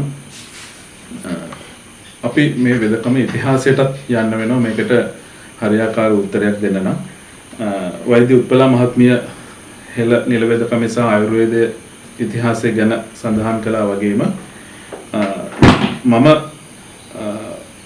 වෛද්‍යවරයෙක් විදියට අවුරුදු 11කට ආසන්න කාලයක් අධිකරණ වෛද්‍ය විද්‍යාව පිළිබඳව විශාරද උපාධිය දක්වා ඉගෙන ගත්තා. මේ තුලින් අපිට විශේෂයෙන්ම මේ හෙළසුවට සම්බන්ධ වුණාට පස්සේ අපි වෛද්‍යවරු විදියට ඉගෙනගත්තු දේ සම්බන්ධයෙන් නිසි විවරණයක් කරන්න අවස්ථාව මට ලැබුණා. මම හිතන්නේ අපි වෛද්‍ය විද්‍යාව මේ සියල්ලම ගත්තම මේවා ඉතිහාසයට අපි ගිහිල්ලා අධ්‍යයනය කළොත් මම අවුරුදු 11ක් බටහිර විද්‍යාව ඉගෙනගත්ත කාල පරිච්ඡේදය තුළ බටහිර විද්‍යාව ගැන බටහිර වෛද්‍ය විද්‍යාව ගැන ඉතිහාසය පිළිබඳ අපිට සංක්ෂිප්තව අවබෝධයක් ලැබුණේ නැහැ. ඒ අවබෝධයක් නොලැබීම තුළම අපේ වෛද්‍ය විද්‍යාව පිළිබඳව නිසි දැනුම් පද්ධතියක් අපිට ලැබුණේ නැහැ කියලා මට හිතෙනවා. මොකද අපි වෛද්‍ය විද්‍යාවල ඉතිහාසයට ගියාම ක්‍රිස්තු පූර්ව 400 600 දක්වා දිවෙනවා. විශේෂයෙන්ම අපි බටහිර වෛද්‍ය විද්‍යාව ගත්තොත් මේ හැම වෛද්‍ය විද්‍යාවක්ම ලෝකෙට බිහි වෙන කාලේ අපි අද දකින්න වගේ තාක්ෂණික දියුණුවක් උදාහරණයක් වශයෙන් ගත්තොත් ඉලෙක්ට්‍රෝන අන්වීක්ෂ ස්කෑන් පරීක්ෂණ මේ වගේ තාක්ෂණ දියුණුවක් නොමැති යුගයේ තමයි මේ වෛද්‍ය විද්‍යාව බිහි වුණේ. ඒ වගේම අද අපි කියන ආකාරයට සුවිශේෂ පර්යේෂණ ක්‍රමවේදයන් එදා තිබුණේ නැහැ. යන්ත්‍ර සූත්‍ර එදා තිබුණේ නැහැ. නමුත් ඒ අද තාක්ෂණික දියුණුවයි කියන මේ ලෞකික දියුණුව නොතිබිච්ච කාලේ තමයි මේ තාක්ෂණික යන්ත්‍ර සූත්‍ර මෙවලම් නොතිබිච්ච කාලයක කොහොමද එහෙනම් වෛද්‍ය තාක්ෂණයක් ලෝකෙට බිහි වෙන්නේ කියන කාරණය පිළිබඳව අපි අවධානය යොමු කරන්න ඕනේ මෙතෙන්දී. විශේෂයෙන්ම ඉලෙක්ට්‍රෝන අන්වීක්ෂ වගේ දේවල් නැති කාලෙක අපි කොහොමද වෛද්‍ය තාක්ෂණයක් උරුම කරගන්නේ? මම හිතන්නේ මෙන්න මෙතෙන්දී තමයි අපි අධ්‍යාත්මය මත බිහි වුණු වෛද්‍ය ක්‍රමය ගැන අවධානය යොමු කරන්න ඕන. ක්‍රිස්තු පූර්ව 400 600 දක්වා දිවෙන මේ ඈත අතීතයේ බටහිර වෙදකම ලෝකයට දායාද වෙන්නේ ග්‍රීසියේ විසු ඒ දාර්ශනික හිපොක්‍රටිස් කියන වෙදදුරාණන් මේ බටහිර වෙදකම ලෝකයට බිහි කරන්නේ ඔහු අධ්‍යාත්මිකව දියුණු වුණු චරිතයක් බවට පත් වීමත් සමගම. එහිදී ග්‍රීසිය වටා තියෙන මේ මධ්‍යධරණී මුහුදේ පිහිටි island of Kos කියන දූපතේ එස්ක්ලීපියන් කියන ඒ පූජස්ථානයේ ඔහු ඒ පූජස්ථානයේ ඔහුගේ පියා පූජකයෙක් විදියට සේවය කරනවා. ඒ පූජස්ථානයෙන් තමයි මේ හිපොක්‍රටිස් කියන දාර්ශනික ඒ වෛද්‍යවරයා ඒ වෛද්‍යවරයෙක් බවට පත් වීම සඳහා අවශ්‍ය ඥානය ලබා ගන්නේ අන්න ඒ එස්ක්ලීපියන් කියන පූජස්ථානය තුලින්. එතකොට ඊටමත් ඉතිහාසයේ අපිට මේ හෙලසුවේ ප්‍රියන්තා අක්කා අපිට කියලා මේ දේවරුන්ගේ උපදෙස් එක්ක අපි ඉතිහාසය අධ්‍යයනය කරනකොට අපි දැක්ක කාරණයක් තමයි ඒ හිපොක්‍රටිස් ඇතුළු එවකට ඒ ග්‍රීසියේ විසූ ප්‍රජාව ප්‍රධාන වශයෙන්ම අදහපු මේ කෙල්ට් කියන ආගම් දර්ශනේ ආభాෂය තුලින් තමයි මේ ශාස්ත්‍රය පිළිබඳව අවබෝධය ලැබුණේ කියලා තමයි සඳහන් වෙන්නේ. වෛද්‍ය උත්පලා මෙතනින් අපි කියන උත්තර ඉන්දියානු ආభాෂයක් සහිතව බිහි වෙච්ච ආයුර්වේද ගැන සඳහන් කරනකොට මම සඳහන් කරනවා මේ බටහිර වෙදකම් වලින් ග්‍රීසිය කියන මේ යුරෝපාකරයේ ආශ්‍රිතව. එතකොට මෙන්න මේ වෛද්‍ය ක්‍රමය එවකට බිහි වෙන්නේ මේ බහුදේවවාදී ආගමක් වූ කෙල්ට් ආගම් දර්ශනයට අයත් දිව්‍ය සමූහයක් විසින්. ගොඩ් ඇපලෝ කියන දෙවිගෙනාගේ කියන්නේ මේ ඇපලෝ කියන දෙවියාගේ පුත්‍ර රත්නය එස්ක්ලාපියස් කියලා දෙවිගෙනෙක් ගොඩ් එස්ක්ලාපියස් කියලා කියනවා. ඒ වගේම ඒ දෙවියන්ගේ දූවරු දෙදෙනෙක් ඉන්නවා දිව්‍ය දූවරු දෙදෙනෙක් හයිජියන් පැනේෂියා කියලා. මෙන්න මේ දෙවිවරුන් පවුලක් වශයෙන් තමයි එදා සමාජයට සම්බන්ධ වෙලා තියෙන්නේ මේ වෙදකම කියන ශාස්ත්‍රය මනුලොවට බිහි කරන්නේ. ඉතින් ඒ ශාස්ත්‍රය ලබා ගන්න නම් අධ්‍යාත්මිකව දියුණු හිත දියුණු කරපු හිපොක්‍රටිස්ට පුළුවන් වුණා අනේ දර්ශනය ලබා ගන්න. එතකොට එදා තාක්ෂණික මෙවලම් වල බහුලතාවයක් නොතිබුණත් ඒ තාක්ෂණය අද පවතින මේ බටහිර විද්‍යාත්මක ක්‍රමය නොතිබුණා. අධ්‍යාත්මික ක්‍රමය හරහා අපේ ශරීරය විනිවිද දකින නුවණ ඒ වගේම අපේ ශරීරයේ විනිවිද දැකලා එහි ව්‍යාධියක් අවබෝධ කරගන්න පුළුවන් අද අපි වර්තමානයේ සඳහන් කරන ඩයග්නොස්ටික් ප්‍රොසීජර් එක මේ හැම දෙයක්ම එදා අධ්‍යාත්මික දියුණුවට ගෝචර වුණු ආකාරයක් තමයි බටහිර වෙදකමේ ඉතිහාසය දිහා අධ්‍යයනය කරනකොට පේන්නේ. ඒතකොට බටහිර වෙදකමේ පියා කියන මේ හිපොක්‍රටිස් බටහිර වෙදකම බිහි කරන්නේ මේ අධ්‍යාත්මය මූලික කරගෙන, තාක්ෂණය මූලික කරගෙන නෙවෙයි. නමුත් අද අපි බහුලව දකින්නේ මේ තාක්ෂණය මූලික වෙච්ච වෙදකම රෝග විනිශ්චය සඳහා සහ ප්‍රතිකාරය සඳහා තාක්ෂණය මූලික වෙච්ච වෙදකමක් තමයි අපි අද දකින්නේ. නමුත් එදා මේ වෙදකම බිහුනේ අධ්‍යාත්මය තුලින්. ඒ වගේම දෙස් විදෙස් සියලු වෛද්‍ය ප්‍රජාවට තව කිය යුතු කාරණයක් තියෙනවා. ඒක තමයි මේ වෙදකමේ මූලික හරය කියන එක මොකක්ද කියලා අපි අඳුර ගන්න ඕන. වෙදකමේ මූලික හරය තමයි පළවෙනිම දේ තමයි ආහාරය කියන එක. ඒතර මේක මම හිතන්නේ ආයුර්වේදෙත් තියෙනවා වෛද්‍ය උත්පලා මහත්මිය මාසම එකඟ වෙනවා ඇති බුද්ධදාස රජතුමා විසින් රචිත සාරාර්ථ සංග්‍රහයේ එක තැනක තියෙනවා ආහාරය ප්‍රමාණවත් නම් ආහාරය අපිට ගැළපෙනවා නම් පත්‍ය වූ ප්‍රමාණවත් වූ සැකෙන්තර වූ ආහාරය මේ වෙදකමට මුල එහෙම නැත්නම් නිරෝගී භාවයට මූලික සාධකය කියන එක සඳහන් වෙලා තියෙනවා. ඉතින් මම හිතන්නේ ඔබතුමියගේ සාකච්ඡාවේ තවදුරටත් ඒක පිළිබඳව සඳහන් කරන්න. එතකොට ආයුර්වේදෙත් මුල මේ ආහාරය. එතන ආහාරය තමයි බටහිර වෙදකමෙත් ආරම්භය කියන එක හිපොක්‍රටිස් බොහොම පැහැදිලිව සඳහන් කරනවා let food thy be medicine, let medicine thy be food කියලා. එතකොට ආහාරය තමයි ඖෂධය. ඒ වගේම ඖෂධයක් නම් එය ආහාරය විය යුතුයි. එහෙනම් වෙදකමක මූලිකම ප්‍රතිකාර ක්‍රමය ආහාරය නම් අපි වෛද්‍යවරු විදියට අතීතයේත් වර්තමානයේත් අපි කළ යුත්තේ මේ මූලික ප්‍රතිකාර ක්‍රමය වන ආහාරය පිළිබඳව සැලකිලිමත් වීම. එතකොට හෙළ නිල වෙදකමේ මේ ආහාරය ගැන අපිට ඉගෙන ගන්න ලැබෙන්නේ මේ ප්‍රියන්තක්ක නාථ දෙවියන් හරහා මීට වසර ගණනාවකට ප්‍රථම බිහි කළ මේ වෙදකමේ අතීතයක් තියෙනවා. මේ වෙදකමේ අතීතයක් තියෙනවා. මේ වෙදකමේ අතීතය බුදුදහම හා සම්බන්ධ බුදුරජාණන් වහන්සේලාගේ ප්‍රඥාව හා සම්බන්ධ වෙදකම. එතකොට මේක ක්‍රිස්තු වර්ෂද ක්‍රිස්තු පූර්වද කියන කතාවට වැඩිය අපිට මෙතෙන්දි වැදගත් වෙන්නේ යම් කාලයක බුදුදහම මේ විශ්වයට ලැබුණාද අන්න ඒ තරම් පැරණි වෙදකමක් තමයි මේක. මොකද ඒක බුද්ධ ප්‍රඥාවට ගෝචර වෙන වෙදකම. වර්තමානයේ මේ වෙදකම බිහි වෙන්නේ නාථ දෙවියන් වශයෙන් වර්තමානයේ තාවතිස්සේ වැඩ ඉන්න මෛත්‍රී බෝසත්යන් වහන්සේ ප්‍රියන්තා සේනානා ප්‍රියන්තා අක්කහරහා ඍජු සම්බන්ධ වෙලා ඒ දිව්‍ය මණ්ඩලවල සම්බන්ධයෙන් ගොඩනැගෙන වෙදකමක් විදියට. එතකොට සිව් හෙළයට අයිති වෙදකමක් දිව්‍ය නාග යක්ෂ සහ මනුෂ්‍ය කියන මේ ලෝක හතරේ සම්බන්ධතාවයෙන් ගොඩනැගෙන වෙදකමක්. එතකොට මේ වෙදකම් හැම එකක්ම ආගමික දර්ශනයක් හා බැඳෙනවා. ඉතින් හෙළ නිල වෙදකම බුදුදහමත් සමග සම්බන්ධ වෙන්නේ.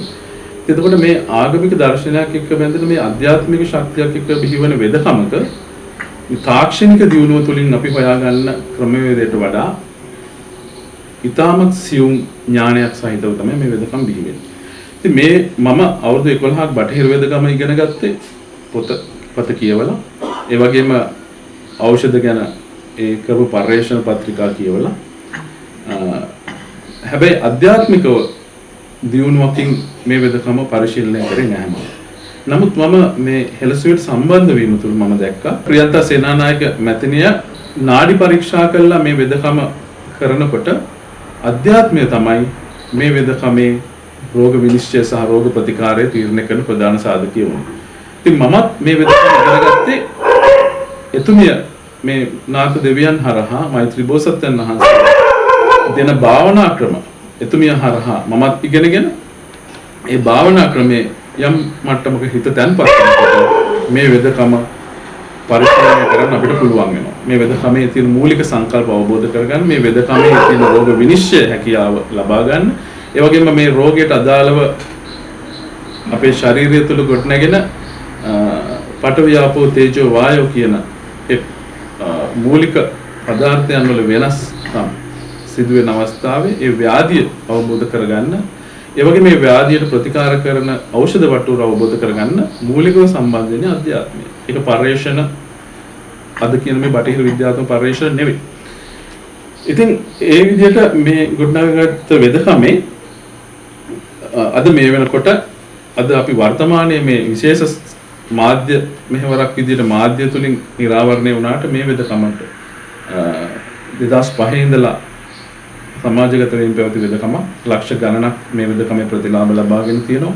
මමත් මේ වෙදකමින් පිළිටත් කළා දෙන්න පුළුවන් වාසනාව මට ලැබිලා තියෙනවා. හෙළ නිල වෙදකම යම් මට්ටමකට ඉගෙන ගත්ත නිසා. ඉතින් එතකොට මේ වෙදකම තුලින් අපි දැක්ක සුවිශේෂ දේ තමයි විශේෂයෙන්ම සාරාංශයක් වශයෙන් මතු කරන්න ඕන ඉතිහාසයේ අධ්‍යාත්මයත් එක්ක බැඳිච්ච වෙදකම. ඒ වගේම මේ අධ්‍යාත්මයේ බිඳීම තුල කොහොමද බටහිර වෙදකම එතනින් එහාට යම් පසුබෑමකට ලක් වෙන්නේ කොහොමද කියන එකත් අධ්‍යයනය කරා. ඒ වෙදකම් ඒ කියන ආගම් දර්ශනය ලෝකයේ බිඳ වැටීමත් එක්ක වෙනත් ආගම් දර්ශන වලින් ඒවා යටපත් වීමත් එක්කම ඒ වගේම මිනිසුන්ගේ අධ්‍යාත්මික පිරිහීමත් එක්කම මේ වෙදකම එන්න ඒ දිව්‍ය මනුෂ්‍ය සබැඳියාව දෙදරීම තුල නැතිවීම තුල මේ වෙදකමෙන් යම් පසුබෑමකට ලක් වුණා. ඒක ඉතිහාසයේ බොහොම පැහැදිලිව සඳහන් කරලා තියෙනවා.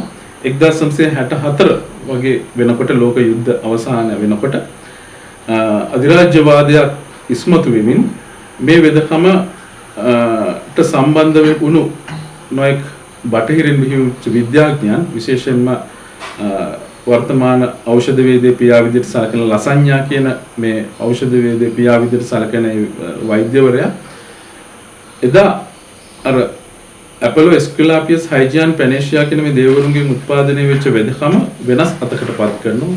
ඒ දිවුරුම හිපොක්‍රටිස් දිවුරුම එදා පටන් ගත්තේ I swear by Apollo, the physician, and Aesculapius and Hygiea and Panacea, invoking all the gods and goddesses to be my witness. කියලා තමයි පටන් ගන්නේ.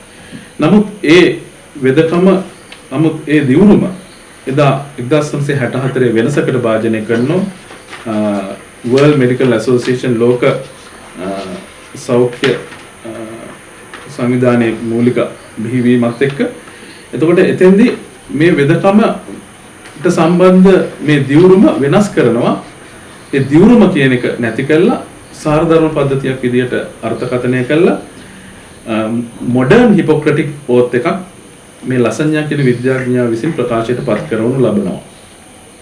එහිදී මේ Apollo, Aesculapius, Hygiea and Panacea කියන මේ දේව සම්බන්ධය සම්පූර්ණයෙන් අයින් කළා.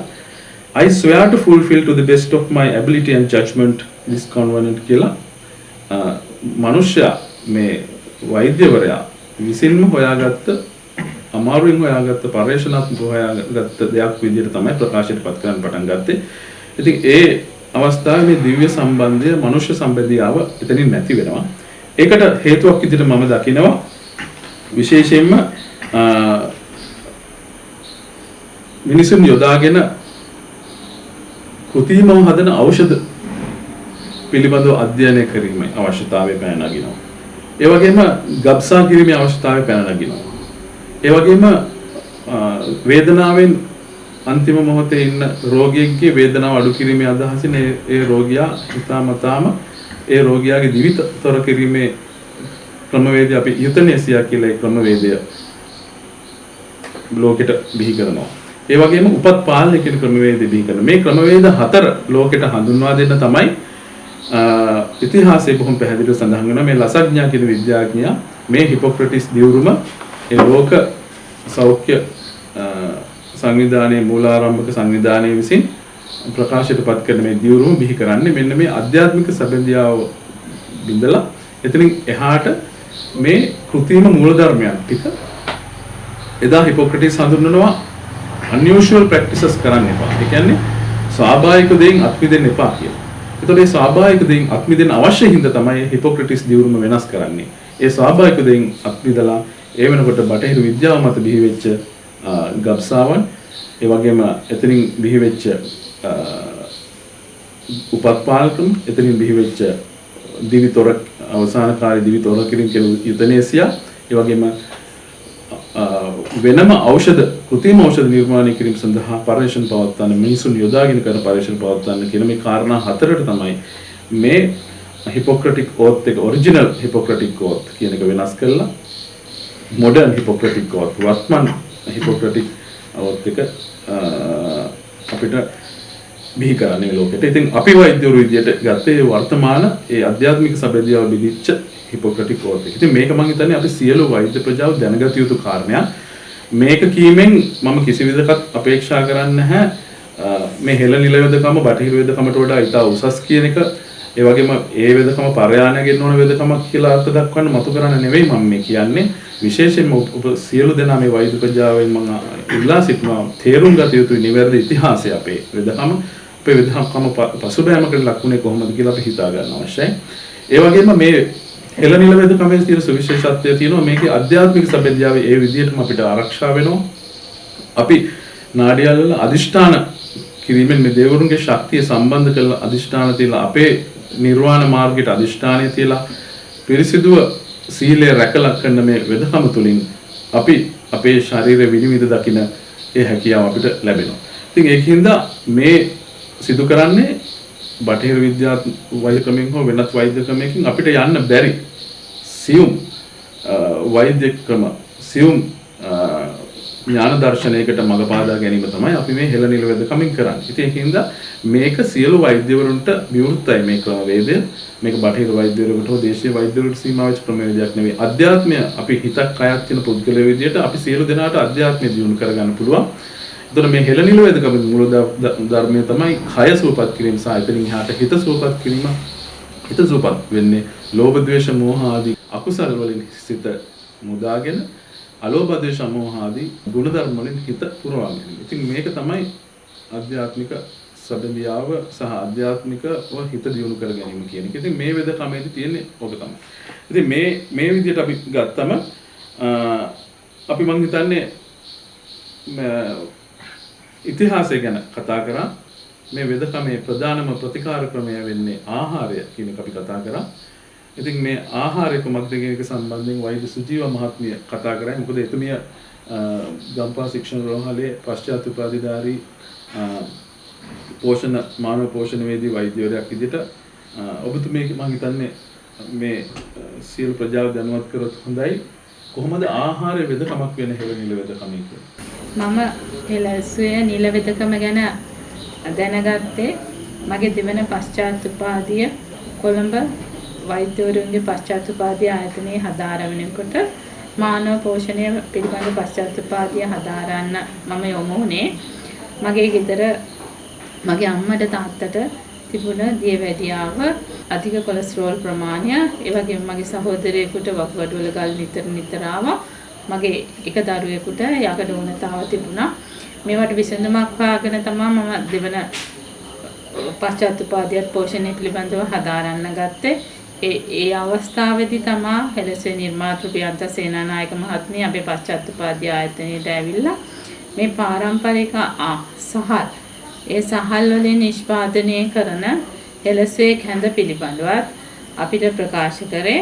ඒ වන විට හෙළසුවේ කැඳ එක කොළඹ රාජකීය විද්‍යාලයේ කිරිබත්ගොඩ විහාර මහදේව විද්‍යාලයේ දරුවෝ සහ ගුරුවරු අවුරුද්දකට වැඩි කාලයක් භාවිතා කරලා තිබුණා.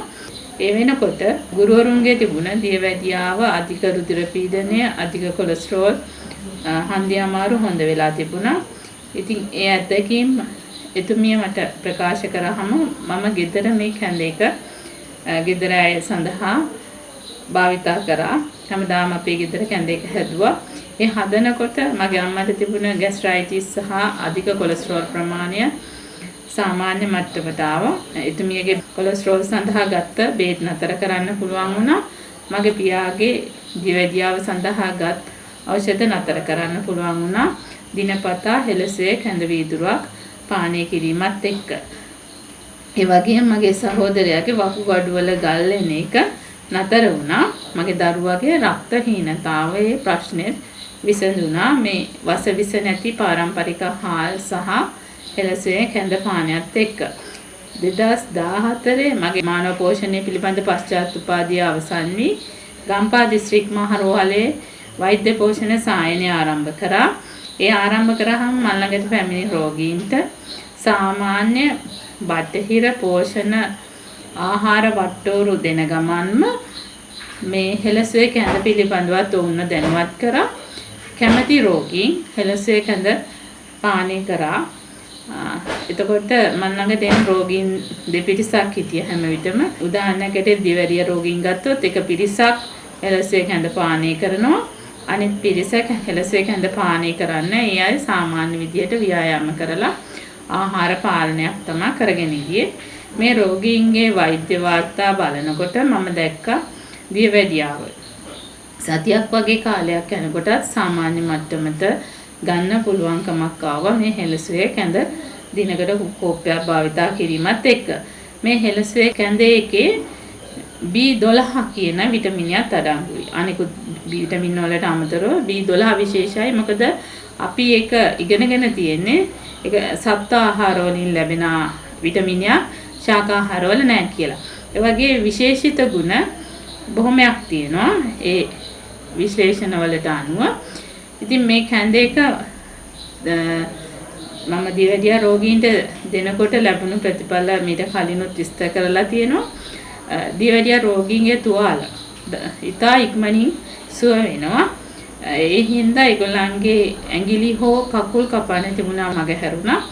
ඒ වගේම ගර්භණීය දියවැඩියා රෝගීන්ට මේ වසවිස නැති පාරම්පරික සහල් දෙනකොට ඒ වගේම හෙළසුවේ කැඳ එක දෙනකොට මම දැක්කේ ඒගොල්ලන්ගේ සීනි සාමාන්‍ය මට්ටමට එන හින්දා ඉන්සුලින් හෝ බොන බේත් නතර කරන්න පුළුවන් වුණා. ඒ වගේම දිගටම ගර්භණීය මාතාවන් හෙළසුවේ සහල් කනකම් සීනි මට්ටම නියතව තිබුණා. යම් යම් අවස්ථාවල සති දෙක වගේ කෙටි කාලයක් සාමාන්‍ය සහල් භාවිතා කරනකොට ඔවුන්ගේ රුධිර මට්ටම් වැඩි වෙලා තිබුණා. ආපහු පාරම්පරික වසවිස නැති සහල් වලට යොමු වෙනකොට රුධිර මට්ටම සාමාන්‍ය වුණා.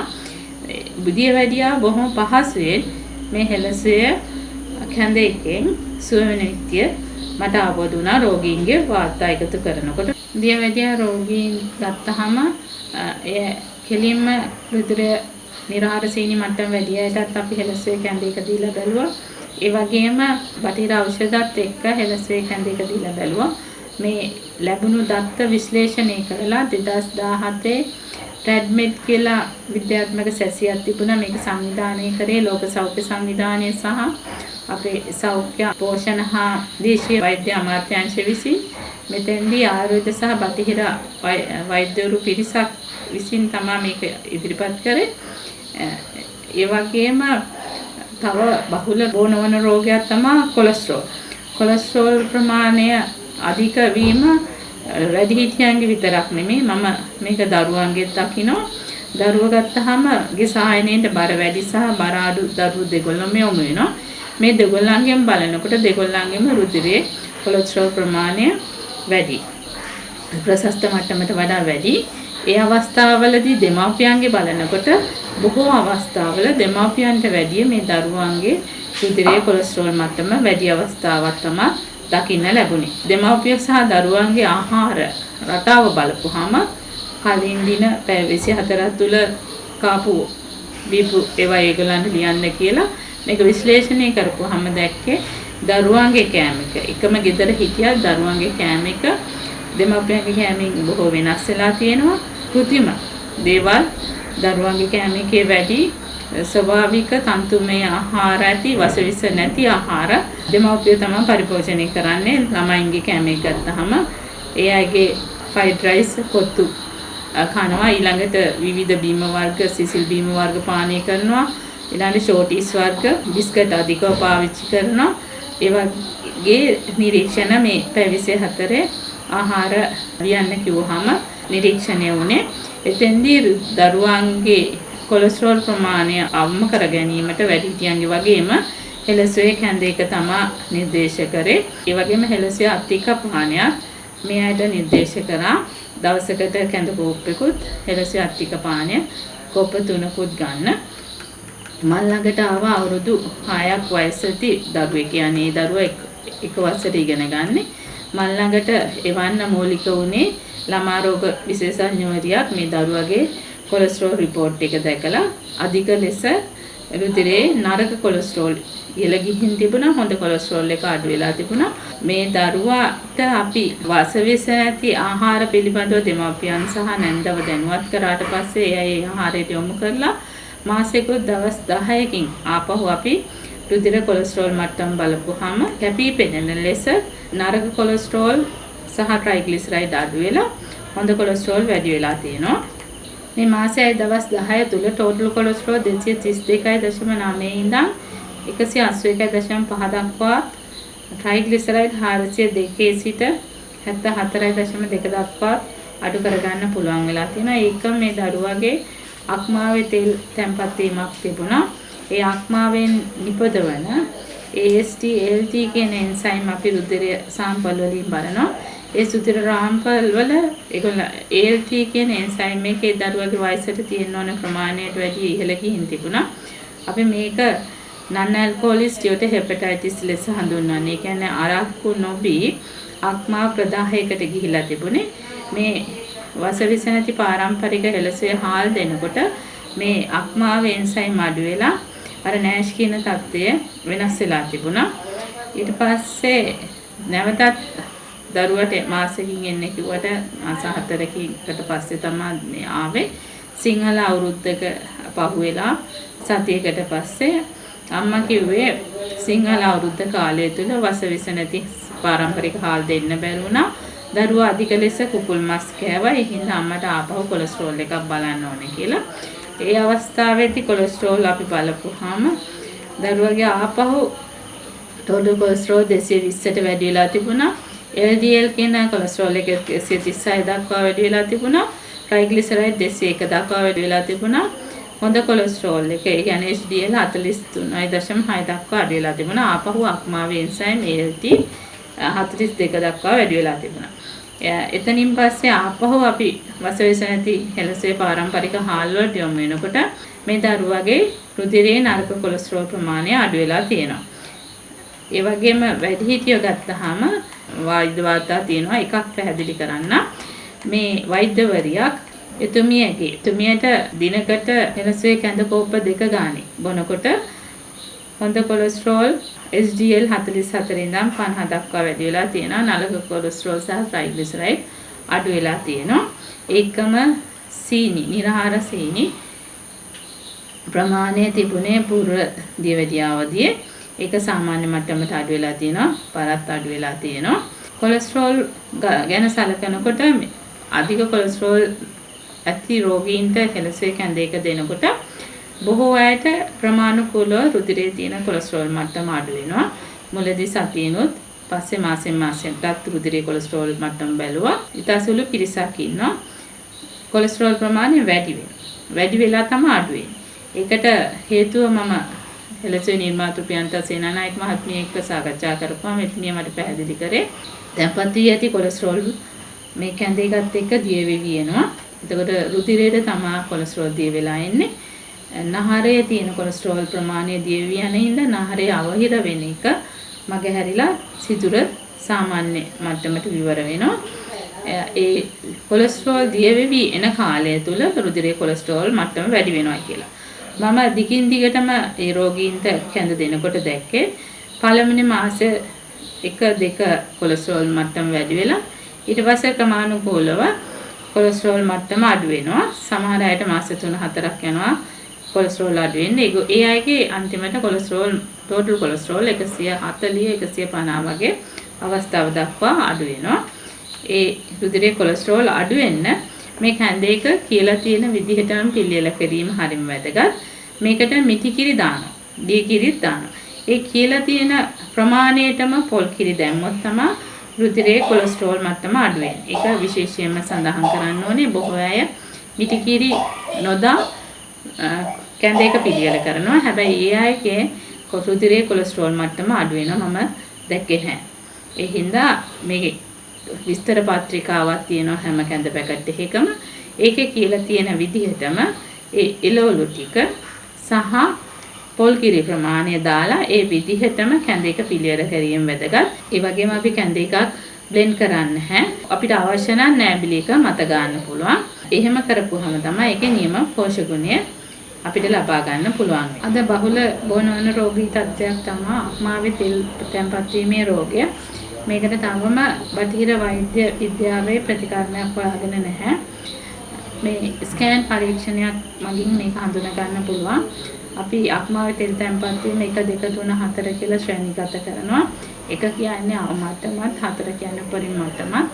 මේ සාමාන්‍යයෙන් දැන් බොහෝ රෝගීන් හමුවන්නේ දෙවන අවස්ථාවේ. පාසල් ළමයි ගත්තත් දෙවන අවස්ථාවේ ඉන්න දරුවෝ ඉන්නවා. ඒ වගේම තුන්වන අවස්ථාවට ගිය දරුවෝත් කලාතුරකින් හම් වෙනවා. මේ තුන්වන අවස්ථාවට ගියාම ආපහු හරවන්න බැහැ කියලා තමයි බොහෝ පරීක්ෂණ වාර්තා වල සඳහන් වෙන්නේ. එහෙත් අපි හෙළසුවේ කැඳ කෝප්පයක් දිනකට දීලා හෙළසුවේ අධික කෝප්ප 3ක් දිනකොට මාස 2ක් වගේ කාලයක් යනකොට මේ අක්මාවේ තෙල් තැන්පත් වීම සම්පූර්ණයෙන්ම හොඳ කරන්න පුළුවන්. එතෙන්දී අපිට ස්කෑන් පරීක්ෂණේ වාර්තා වෙන්නේ අක්මාව සාමාන්‍ය අක්මාවක් විදිහට. මේ පිළිබඳව අපි ජෙන් කියන විද්‍යාත්මක සැසියක් 2017 ඉදිරිපත් කිරීමක් කරා. මේ අක්මාවේ තෙල් තැන්පත් වීම හොඳ කරන්න පුළුවන් කියලා. ඒ සැසියට පස්සේ ඇමරිකාවේ තියෙන ෆුඩ් සයන්ස් ඇන්ඩ් ඉන්ජිනියරින් කියලා විද්‍යාත්මක සංග්‍රහාවක්. ඒ සංග්‍රහයෙන් ඉල්ලීමක් කරා මේ පිළිබඳව ඒගොල්ලන්ගේ සංග්‍රහය පළ කරන්න කියලා.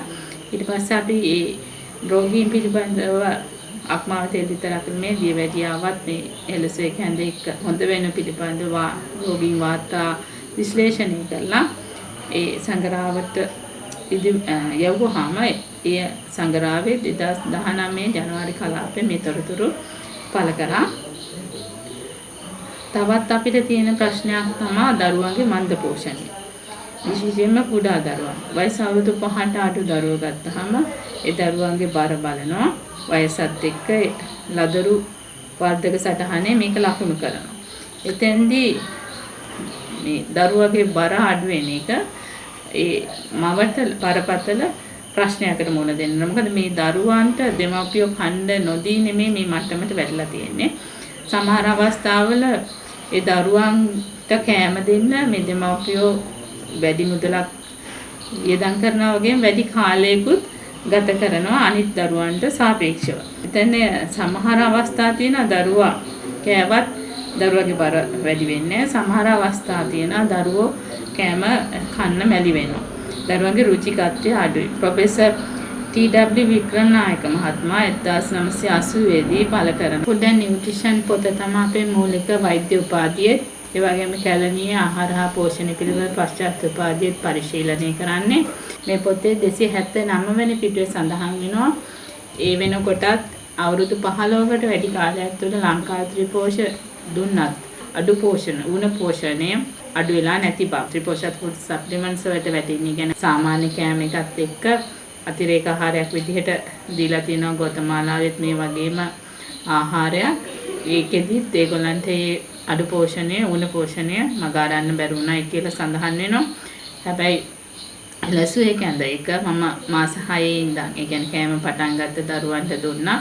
මේ දරුවෝ රතු පාට කලාපේ හිටිය දරුවෝ සමහර අය තැඹිලි පාට කලාපේ ලදරු වර්ධක සටහනක සමීප ඡායාරූපයක් අපි දැන් බලමු. රතු කලාපේ ඉන්න දරුවෙක් සාමාන්‍ය මාස 2-3ක් යනකොට අපිට ලා කොළ පාට කලාපයට ගන්න පුළුවන්. මේ හෙළසුවේ දවසට කැඳ කෝප්පයක් දීමේ මේ දක්වන්නේ අවුරුදු 1කමාරක් වයස දරුවෙක් හෙළසුවේ කැඳ දවසට කෝප්ප ගන්නයි මාස 2ක් බොනකොට ඒ දරුවගේ බර වැඩි වෙච්ච ආකාරය. ඒ වගේම මේ දරුවෝ මේ බර වැඩි වෙනවත් එක්කම නිතර අසනීප වෙන එක අඩු වෙනවා. ඒගොල්ලන්ගේ ප්‍රතිශක්තිකරණය වැඩි වීමත් ඒ මව්වරු ප්‍රකාශ කරනවා. තව බොහෝ පිරිසක් පෝෂණ සායන්ට යොමු වෙනවා තමුන්ගේ බර අඩු කරගන්න.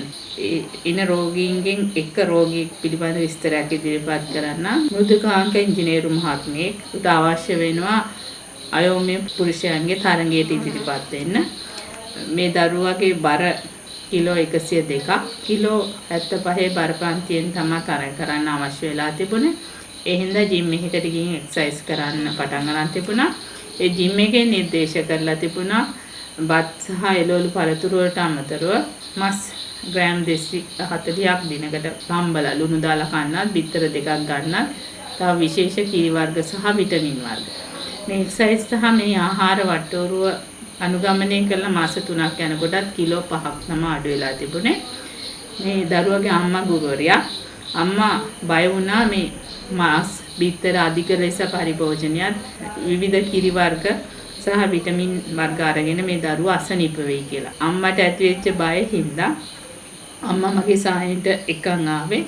එතෙන්දී මාස 3ක් මේ ආහාර වට්ටෝරුව සහ ව්‍යායාම කරත් බර අවශ්‍ය ප්‍රමාණයට අඩු වෙලා තිබුණ නැති හින්දා කරුණු තේරුම් කරලා මේ ආහාර වට්ටෝරුව වෙනස් කරන්න පුළුවන් වුණා.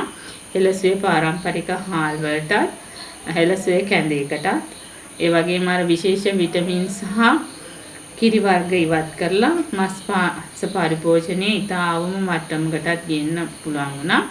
එහෙම මාස 3ක් හෙළසුවේ කැඳ සහ හෙළසුවේ හාල් භාවිතා කරනකොට අපිට කිලෝ 74 දක්වා ඊළඟ මාස 3ේදී අඩු කරන්න පුළුවන් වුණා.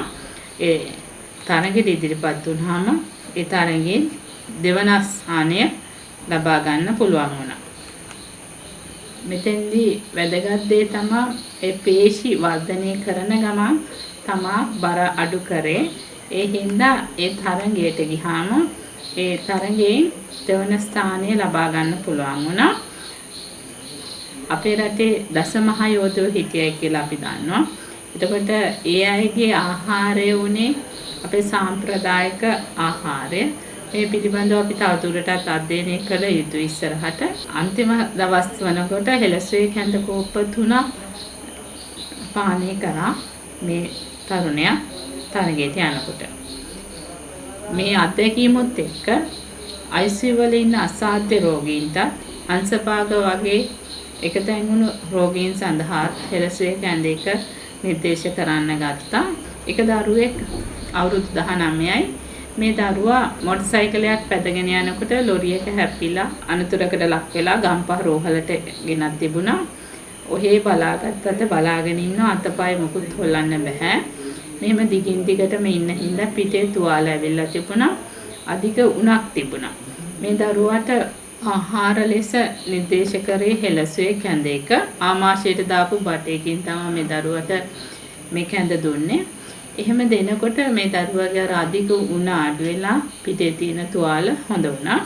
ඒත් එක්කම තවත් දරුවෙක් මේ වාර්තුවේම හිටියා. ඒ දරුවා වයස අවුරුදු 18ක දරුවෙක්. එයාගේ යාළුවෙක් ඔළුවට හෙල්මට් එකකින් ගහලා තිබුණා. ඒ හින්දා ඇතුලේ මොලේ ආසන්න ප්‍රදේශයේ රුධිර ඒ වාහනේ වෙලා රුධිර කැටියක් ඇතිලා තිබුණා. මේ හින්දා හිස් කබලේ කොටසක් කපා ඉවත් කරලා තිබුණා.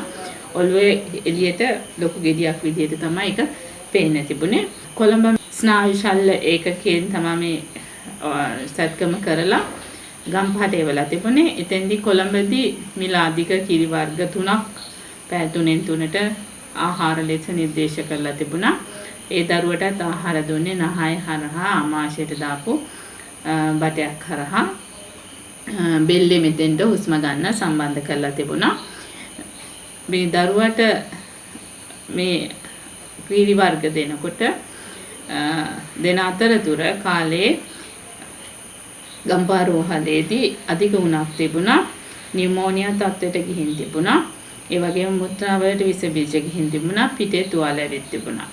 පස්සේ අර අනිත් දරුවාගේ පිටේ තුවාල උනත් හොඳ වෙනවත් එක්කම වාට්ටුවේ ඉන්න වෛද්‍යවරු යෝජනා කරා මේ ඔළුවේ තුවාල වෙලා හිටිය දරුවටත් කැඳ දෙමුයි කියලා. ඒ අනුව හෙළසුවේ කැඳේක අපි පටන් ගත්තා. එතකොට ඒ දෙවන දරුවගෙත් නියුමෝනියා තත්ත්වය හොඳ වුණා. උණ අඩු වුණා. මුත්‍රා විස බීජ තත්ත්වය හොඳ වුණා. මේ දරුවාගේ අර වැහැරිලා ගිය ඇඟ ආපහු හැදෙන්න ගත්තා. හුස්ම ගන්න සම්බන්ධ කරලා තිබුණේ ඒවා ඉවත් කරන්න පුළුවන් වුණා. සති 5ක් වෙනකොට අපිට මෙයාව ඉඳව ගන්න පුළුවන් වුණා. ඒකෙදී මෙයාගේ මුලින්ම උණ සහ නියුමෝනියා තත්ත්ව තමයි හෙළසුවේ කැඳේකත් එක්ක හොඳුනේ. පිටේ තුවාල ටිකයි. ඉන් පස්සේ මම ප්‍රියන්ත සේනානායක මහත්මියට මේ දරුව දෙන්න ගැන කිව්වහම මට දෙවන කැඳේකක් දුන්නා. දරුවන්ට දෙමොයි කියලා ඒ දරුවන්ගේ මොලේ ආශ්‍රිතව තියෙන රුධිර කැටි දිය වෙන්න. ඒ දෙවැනි කැඳේක දෙනකොට තමයි අපි විශේෂයෙන්ම නිරීක්ෂණය වුණේ. මොකද දෙවෙනි දරුවට එක හැයි අරින්න පුළුවන් උනේ. අත් දෙකවත් කකුල් දෙකවත් හොල්ලන්න බැලුව හිටියේ. මේ දෙවන කැඳේක දවස් 3ක් දෙනකොට මේ දරුවට ඇස් දෙකම ඇරලා බලන්න පුළුවන් වුණා. අත් දෙක කකුල් දෙක හොල්ලන්න පුළුවන් වුණා. දවස් 5ක් වෙනකොට අත් දෙක ඇඳට තියලා බැඳලා තිබුණා.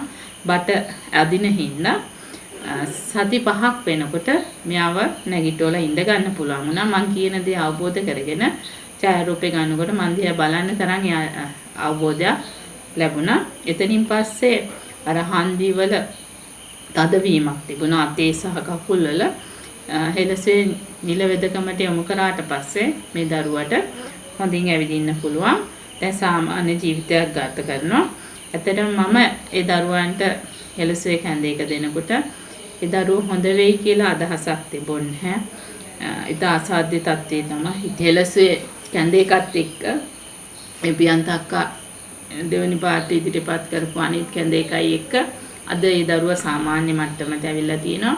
මේ එම දිගින් දිගටම අපි මේ එකතෙන් වෙච්ච දරුවන්ට වැඩිහිටියන්ට ගම්පහ විතරක් නෙමෙයි කොළඹ වැලිසර ඇතුළු රෝහල් කීපයකම දීලා තියෙනවා. ඉතා සාර්ථක ප්‍රතිඵල හම්බෙලා තියෙනවා. අවුරුදු 85ක් වයසක පුද්ගලයෙක් වැඩ කර ඉන්නකොට එකපාරට කඩපැත්තට ගිහින් අතක් පන නැතුව කකුල් දෙක පන නැතුව යනවා. මේ රෝගියාව රාගම රෝහලට ගෙනිච්චාම එතනින් පුනරුත්ථාපන රෝහලට යොමු කරලා තිබුණා. පුනරුත්ථාපන රෝහලේදී නහය හරහා තමා මාශයට බටයක් දාලා පෝෂණය දීලා තිබුණේ. නියුමෝනියා තත්යකට ගිහින් තිබුණා. එතෙන්දී ආපහු ආගම රෝහලට එවනකොට එවිල්ලා ප්‍රතිකාර කරලා තිබුණා නියුමෝනියා තත්ත්වයට. නැවතත් පුරුත්තාපන රෝහලට ආරිනවා. එතෙන්දී ආයෙත් නියුමෝනියා තත්ත්වයක් හැදෙනවා. ඊ දෙවෙනි වාර රාගම රෝහලට ආපුවාම වෛද්‍යවරු කියලා තිබුණා දවස් 2-3කට වැඩි මේ පුද්ගලයා ජීවත් වෙන්න එකක් නැහැ කියලා. එතෙන්දී ඒ දරුවෝ බලයට ටිකට් කපාගෙන ගම්පහ පෞද්ගලික රෝහලකට ගෙනාවා. මේ පුද්ගලයාට මම ගියේ පෝෂණය පිළිබඳව නිර්දේශ කරන්න. ඒ වෙනකොට මේ තැනත්තාට සාමාන්‍ය සේලයින් දෙන්න බැරි වෙලා තිබුණා. මොකද රුධිරයේ අධික ලෙස සෝඩියම් වැඩි හින්දා. එන්න දරුවන්ට දෙන සේලයින් තමයි දීලා තිබුණේ. ඒ රුධිරයේ අධික සේලයින් ප්‍රමාණය අවම කරන්න සුදුසු කැඳ වාද්‍යයක් හෙළසුවේ නිර්මාතෘ ප්‍රියන්ත සේනානායක මහත්මිය දුන්නා.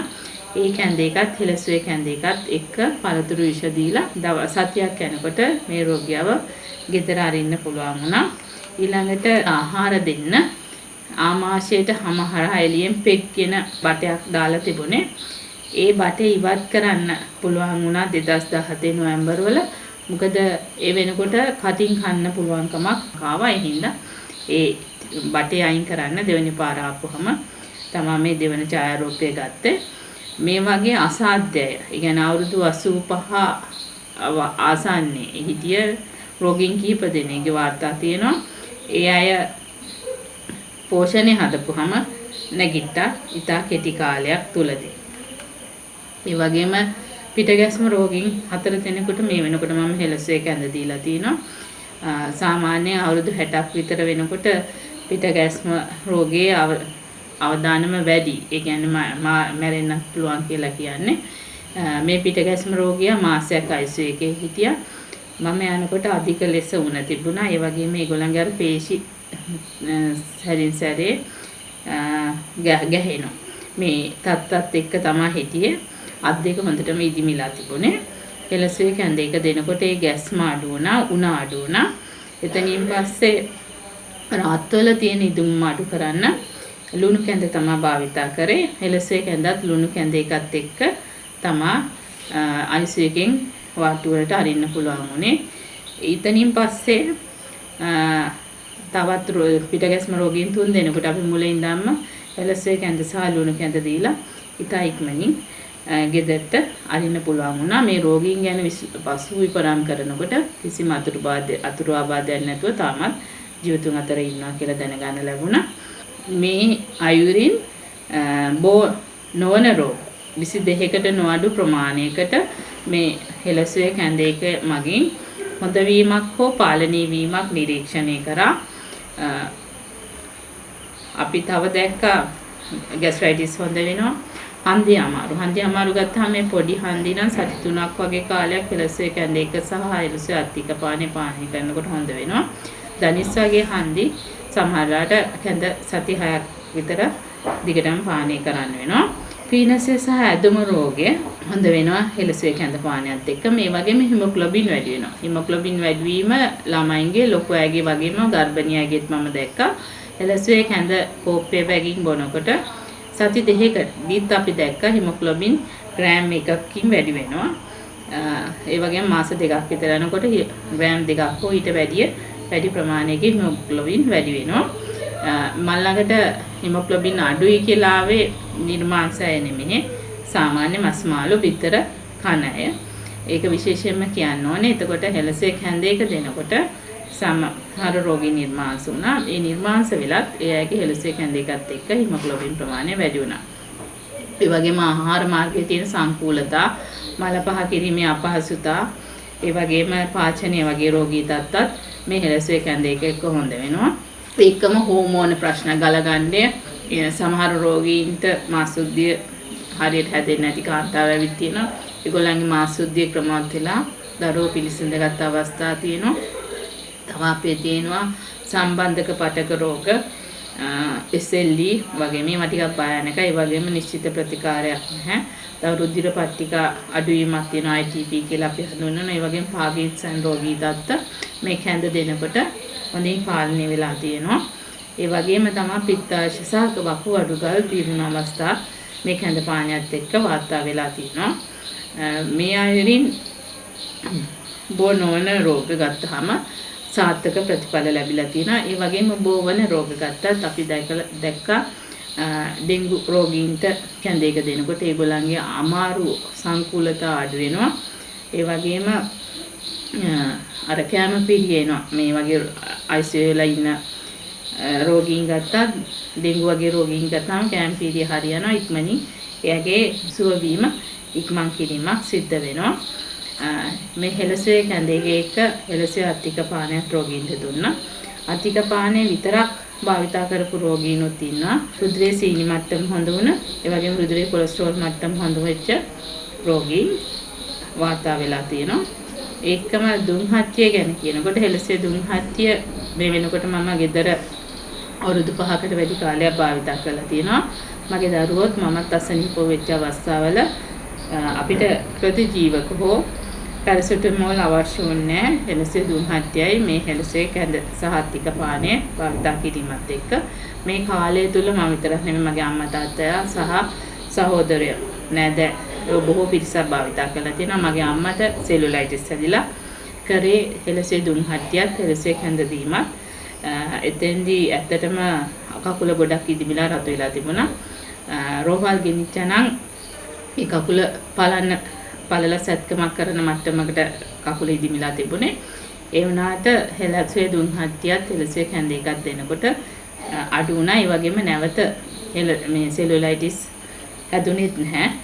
අම්මත් එක්ක සෙලුලයිටිස් හැදිච්ච අය මම දැක්ක. ඊට පස්සෙත් නැවත සෙලුලයිටිස් හැදෙනවා.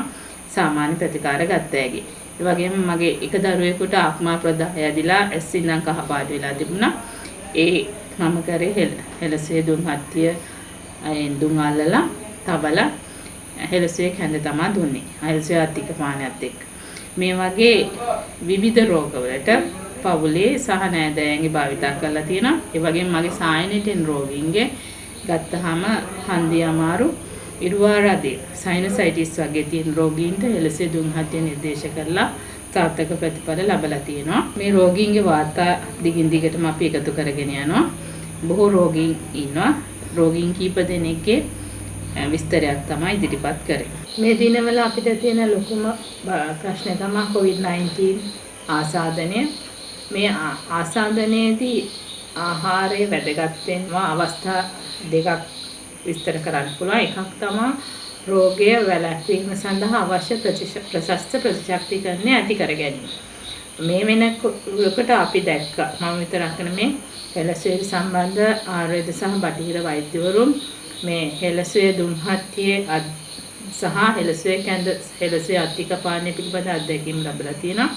අපි කිසිවෙක් අපේ ගෙවල් වල ඇතිවෙච්ච පහුගිය කාලය තුල ගත්තාම ඩෙන්ගු ඉන්ෆ්ලුවෙන්සා වැනි වෛරස් ආසාදන ලංකාවෙන් පැතිර ගියා. ඒ කිසිම අවස්ථාවක අපි කිසිවෙකුටත් බටහිර ඖෂධ වලට යන්න අවස්ථාවක් ආවේ නැහැ. අපි කරේ හෙළසුවේ දුම්හත්ය අල්ලපු එක අල්ලලා තවපු එක.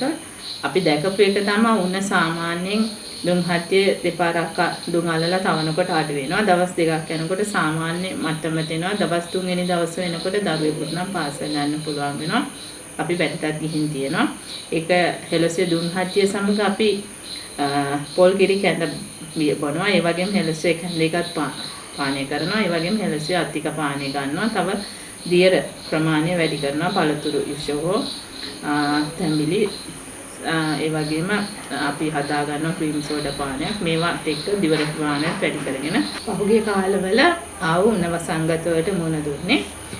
ඒ හින්දා අපිට හෙළසුවේ කැඳ වර්ග 5ක් තියෙනවා.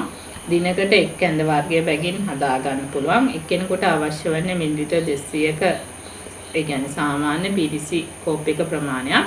හෙළසුවේ අධික කෝප 3ක් පානය කරනවා. ඒ වගේම හෙළසුවේ දුම්හත්යේ අපි ඒ අවශ්‍ය කියලා තියෙන විදිහට අසනීප වුණාම දුම් අල්ලනවා. අල්ලලා ඒ උපදෙස් දීලා තියෙන විදිහට පිටකොන්ද සහ අඳි තවනවා. මෙතෙන්දී අපිට කිසිම රෝග ලක්ෂණයක් නැත්නම් COVID-19 වළක්ව ගන්න ප්‍රතිශක්තිකරණය ඇති කරගන්න හෙළසුවේ කැඳත් හෙළසුවේ අධික පානය භාවිතා කරන ගමන් දිනකට 3 වරක් හෙළසුවේ දුම්හත්ය දුම් අල්ලලා තවන්න පුළුවන්. මේ දුම්හත්ය සතියක් පවුලකට එක දිගට පාවිච්චි කරන්න පුළුවන්. මොන හරි රෝග ලක්ෂණ ඇති වුනහම උණ වෙන්න පුළුවන්, ගැස්ස උගුරේ අමාරු, දනිස් අමාරු, පිටකොන්දෝ මොන හරි අමාරුවක් ආවොත් නැවත ඒ උපදේශ පත්‍රිකාවේ දීලා තියෙන විදිහට දුම් හත්තිය අල්ලන්න තියෙන්නේ.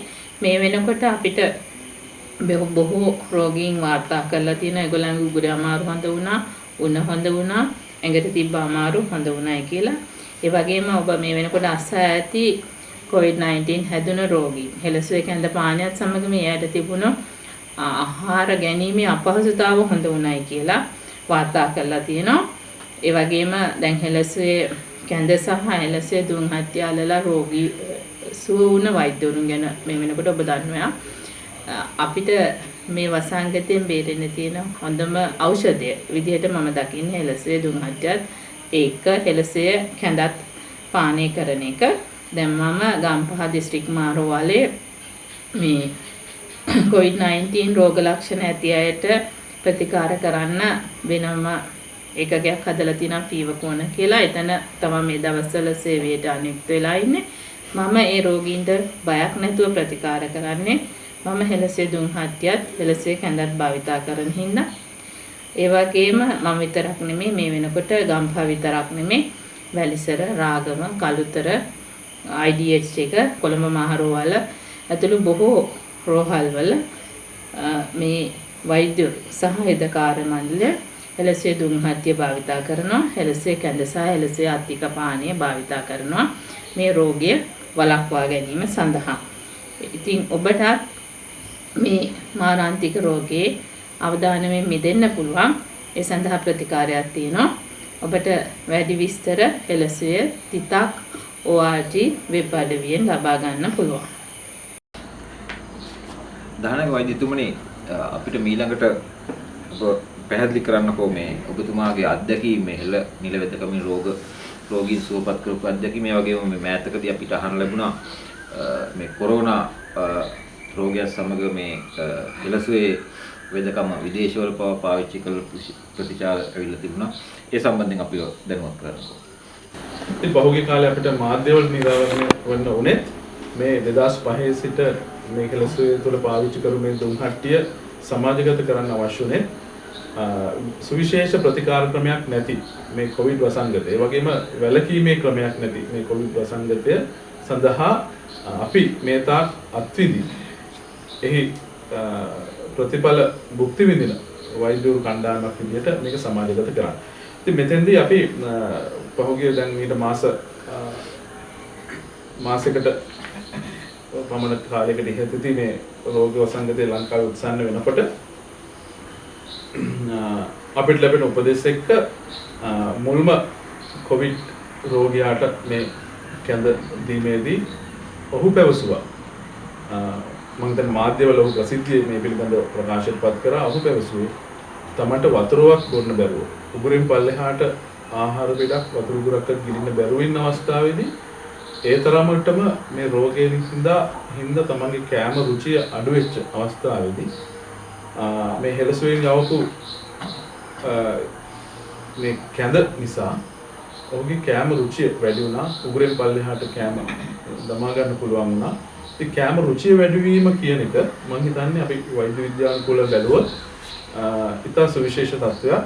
අර ආසාදන තත්ත්වයත් එක්ක ඇඟේ ඒ ආසාදනට අදාළ ඉන්ෆ්ලමේටරි මීඩියේටර්ස් කියලා අපි කියනවා. ඒ ආසාදනට අදාළ රසායනික ක්‍රියාකාරීත්වයෙන් හින්දා අපේ ඇඟේ ඇති වෙනවා මේ උණ තත්ත්වය, ඒ වගේම ආහාර අරුචිය. ඉතින් මේ ආහාර අරුචිය අඩු වෙලා ආහාර රුචිය වැඩි වීම තමයි අපිට හිතන්න පුළුවන් මේ ප්‍රතිශක්තියට අදාළ කාරණා අපේ ඇඟේ දියුණුනා කියන එක. ඉතින් ඒකට ප්‍රතිශක්ති පද්ධතිය ප්‍රශස්ත වීම තවතුනා. ඒ වගේම මේ හෝමෝන පද්ධතිය සමග සම්බන්ධතාවය අපිට මෙතනදී තවත් අපි අත්දැක්කා. දැන් ඒ රෝගියාට තිබුණා දියවැඩියා තත්ත්වය, උත්සන්න වෙච්ච දියවැඩියා තත්ත්වය. අපි දන්නවා මේ රෝගී තත්ත්වය මේ කොවිඩ් වගේ ආසාදන තත්ත්වයන් උත්සන්න වෙලා තමන්ගේ ජීවිතේ පවා නැති වෙන්න හේතු වන සංකූලතාවයක් තමයි මේ දියවැඩියාව කියන්නේ. ඉතින් ඒ දියවැඩියාවත් ඔහුගේ පාලනය වෙච්ච ආකාරය අපිට සඳහන් කරා. ඉතින් මේ හෝමෝන පද්ධතිය සමතුලිත වීම තුළ, ප්‍රශස්ත වීම තුළ, ප්‍රතිශක්ති පද්ධතිය ප්‍රශස්තභාවය ළඟා කර ගැනීම තුළ තමයි ඔහුගේ රෝගය අපිට සුව වුණා කියලා ඔහු ප්‍රකාශ කළා. ඉතින් මෙතෙන්දී විවිධ මත මාධ්‍ය ඔස්සේ ප්‍රකාශ වුණා මේ ක්‍රමෙන්ම විතරක් නෙවෙයි සූපත් උනේ බටහිර ඖෂධ දුන්නා. ඒක නෙවෙයි අපිට අවශ්‍ය වෙන්නේ මේ වෙලාවේ. මම හිතන්නේ අනිවාර්යයෙන්ම බටහිර ඖෂධ දෙනවා. ඒ වගේම ඒ බටහිර ඒ IDH රෝහලේ කාර්ය මණ්ඩලය ඉතා විශාල කැපකිරීමක් මේ වෙනුවෙන් සිද්ධ කරනවා. නමුත් ඒ මාධ්‍යවල සමහර ප්‍රකාශ වෙච්ච කරුණු කාරණා සම්බන්ධයෙන් අපි කතා කරනකොට මේ රෝගියාට අපි දීපු කැඳ එක නිසා ඒ රෝගියාට දැනුණා එයාගේ කැම රුචිය වැඩි වුණා. එතකොට රෝහලෙන් දෙන කැම එකට කන්න බැරි වෙච්ච අවස්ථාවේදී මේ කැඳ වලින් යාගේ කැම රුචිය වැඩි වුණා. ඉතින් ඒක තමයි අපි කියන්නේ මේ ආහාරයේ තියෙච්ච පෝෂණයේ ඖෂධීය ගුණයත් එක තමයි මේ දේ ළඟා වෙන්නේ. ඒ වගේම ඒ දියවැඩිය තත්ත්වය පාලනය වීම ඉතාමත් කෙටි කාලීන සිද්ධ වෙන්නේ මේ කැඳවල තියෙන මේ ශුද්ධ පෝෂක, විටමින්, ಖನಿಜ ලවණ සහ අපේ ශරීරය ආරක්ෂා කරන ශුද්ධ ජීවී පද්ධතිය කියන මේ පෝෂණ කාරණා හතර ප්‍රශස්ත වීම තුළ අපේ ශරීරයේ හෝමෝන පද්ධතිය සමතුලිත වීම හරහා තමයි මේ දේ සිද්ධ වෙන්නේ. ඒක නොයෙක් අර්ථකථනයන් දෙන්න පුළුවන් ඕනම කෙනෙකුට. නමුත් අපි විශේෂයෙන් දකින්න ඕන වර්තමානයේ වසවිස සහිත ආහාර රටාවත් එක්ක අපිට අහිමි වෙන්නේ මෙන්න මේ විටමින්, ಖನಿಜ ලවණ, තන්තු සහ අපිට හිතකර ශුද්ධ ජීවී කියන කාරණා අපේ ආහාරයෙන් ඈත් වෙලා තිනවා. අපේ ආහාර රටාවෙන් ඈත් වෙලා අපේ ආහාරය පරිහිලා එක පැත්තකින් වසවිස අනිත් එකේ මේ ඌන වූ පෝෂණය නිසා අපේ හෝමෝන පද්ධතිය අසමතුලිත වෙලා මේ සිදුවෙච්ච ක්‍රියාදාමය තුළ බෝනමන රෝග ප්‍රතිශක්තිය නැතිවීම තුළ බෝවන රෝග උත්සන්න වෙලා තියෙනවා. ඉතින් මෙතෙන්දී සම්පූර්ණයෙන්ම හෙළ සුවය ප්‍රතිකාරකින්ද සුව වුණා කියන එකට වඩා අපි හිතන්න ඕන මේ කැඳ ටිකෙන් විතරක් ඒ ආසාදන තත්ත්වය පාලනය වීම තුළ, ඒ වගේම මේ ප්‍රදාහ තත්ත්වය පාලනය වීම තුළ අපි අන්න ඒ දේ තමයි අපේ සමාජය විසින් අපි තේරුම් ගත යුත්තේ. ඒ වගේම ඊට පසුව තවත් කොවිඩ් ආසාදන තත්ත්වයේ පවතින රෝගී තත්ත්වෙක් මේ පළවෙනි රෝගියා කියපු දෙයම සනාථ කරා. ඔහුගේ මේ කැම රුචිය අධික වෙලා ආහාර ටික උගුරෙන් පල්ලෙහාට දාගන්න බැරි වෙන අවස්ථාවේදී මේ කැඳ නිසා සුව වුණා කියන එක. ඒ වගේම අනිත් රෝගීනුත් ඒක අත්දකිනවා. ඒ වගේම කොවිඩ් ආසාදනයටපත් වෙච්ච IDH රෝහලේ හිටපු වෛද්‍යවරයෙක් විශේෂයෙන් මේ දුම්හට්ටි ඇල්ලීමේ මේ වාෂ්ප ඇල්ලීමේ සුව වෙච්ච ආකාරය, සෙන්ගෙඩි සනීප වෙච්ච ආකාරය අපිට කිව්වා. ඒ වගේම තවත් වෛද්‍යවරයෙක් අද දින අපිට ප්‍රකාශ කරා ඔහුට මේ සම්බන්ධයෙන් මේ ඔහුට ඒ කාර්ය මණ්ඩලයෙන් ඒ වෛද්‍යවරුන් විසින් දුම්හට්ටිය ලබා නොදීපු අවස්ථාවේ, කැඳ ලබා නොදීපු අවස්ථාවේ ඔහු තමන්ගේ පෞද්ගලික තමන්ගේ හිතවතෙක් මාර්ගයෙන් මේ කැඳ සහ දුම්හට්ටි ගෙන්නවගෙන ඒව පාවිච්චි කළා තමන්ට සුවය අත්වෙච්ච ආකාරය අපිට විස්තර කරනවා. ඉතින් මේ විදිහට අපිට අවශ්‍ය වෙන්නේ හෙළ වෙදකමින් සුව වුණාද වෙනත් වෙදකමකින් සුව වුණාද කියන එක නෙවෙයි. අපිට අවශ්‍ය වෙන්නේ රෝගීන් සුවපත් වීම. මම හිතන්නේ විශේෂයෙන්ම වෙදකම ක්‍රියාවන් නංවන වෛද්‍යවරු විදිහට අපි තුල තියෙන මෛත්‍රී කියන ගුණාංගය මොන වෙදකමකින් හරි වෙදා සුවපත් වීම තමයි වැදගත් වෙන්නේ. ඉතින් මෙතෙන්දී මම බටහිර වෛද්‍ය විද්‍යාව ඉගෙන ගත්තට හෙළ නිල වෙදකම මූල ධර්ම තුලින් අපිට පුළුවන් වුණා ප්‍රියන්ත සේනානායක මහත්මියගේ උපදෙස්, මේ දෙවියන්ගේ උපදෙස් එක්ක මේ රෝගීන්ට කැඳ ලැබලා දීලා මේ පාරම්පරික සහල් ආශ්‍රිත කැඳ ලැබලා දීලා ඒ වගේම මේ දුම්හට්ටිය පාවිච්චි කරලා ඒ අයගේ සුව වීමේ වේගය වැඩි කරන්න. ඉතින් ඒකයි මෙතෙන්දී අපිට අවශ්‍ය වෙන්නේ. මම හිතන්නේ අපි අද සමාජමය වශයෙන් ඇඳුම් නීතිය පනවලා අපිව මේ ගෙවල් වලට වෙලා ඉන්න වෙලාවේ මම හිතන්නේ අපි සිද්ධ කළ යුත්තේ අපේ ශරීරයේ ස්වාභාවික ප්‍රතිශක්තිය ගොඩනගා මේ විෂ බීජ වලට ඔරොත්තු දෙන ශක්තිය ගොඩනගා ගැනීම. ඒක කොවිඩ්ද, ඩෙන්ගුද, එබෝලාද කියන දේ නෙමෙයි වැදගත්. අපේ ශරීර ප්‍රතිශක්තිය ගොඩනගා ගැනීම වැදගත්. ඉතින් මේ කාලය තුල තවත් විශේෂ දෙයක් සිද්ධ වුණා. මේ කොරියාවට මේ කැඳ සහ දුම්හට්ටිය නොයෙක් හිතවතුන් මාර්ගෙන් එවිහිල්ලා ඒ කොරියාවේ මේ සම්බන්ධව ක්‍රියාත්මක වෙච්ච ඒ පිරිස විශේෂයෙන්ම ඖෂධ වලට සම්බන්ධ පිරිස් ඉන්ෆ්ලුවෙන්සා රෝගය, ඒ වගේම ඇදුම රෝගය, ඒ වගේම සෙන්ගෙඩි, ඒ වගේම බෙල්ලේ වගේ තිබිච්ච නොයෙක් කැක්කුම් ආශ්‍රිතව ලෙඩ රෝග, ඒ වගේම අසාත්මිකතාව ආශ්‍රිත ලෙඩ රෝග, ඒ වගේම ඉන්ෆ්ලුවෙන්සා වගේ ලෙඩ රෝග වලට මේ දුම්හට්ටිය ප්‍රතිකාර නිසා මේ කැඳ ප්‍රතිකාරය අත්දැකලා ඒගොල්ලෝ කියන්නේ මේ ස්ටීම් ඉන්හෙලේෂන් කියලා මේ ප්‍රතිකාරය අත්දැකලා සුව වුණු ආකාරය පිළිබඳ රෝගීන් අපිට මේ කොරියාවෙන් වාර්තා කරලා තියෙනවා. මම හිතන්නේ ඒ අපිට ලිඛිතව මේ එවලා තියෙනවා මේ රෝගීන් වාර්තා ඇතුළු. මම හිතන්නේ මේ පිළිබඳව අපි ප්‍රකාශයට පත් කරන්න පුළුවන්. ඔවුන් මේ හෙළසුවට ස්තුතිවන්ත වෙලා තියෙනවා මේ වගේ ඖෂධයක් ඒ කොරියාවට එවීම සම්බන්ධයෙන්.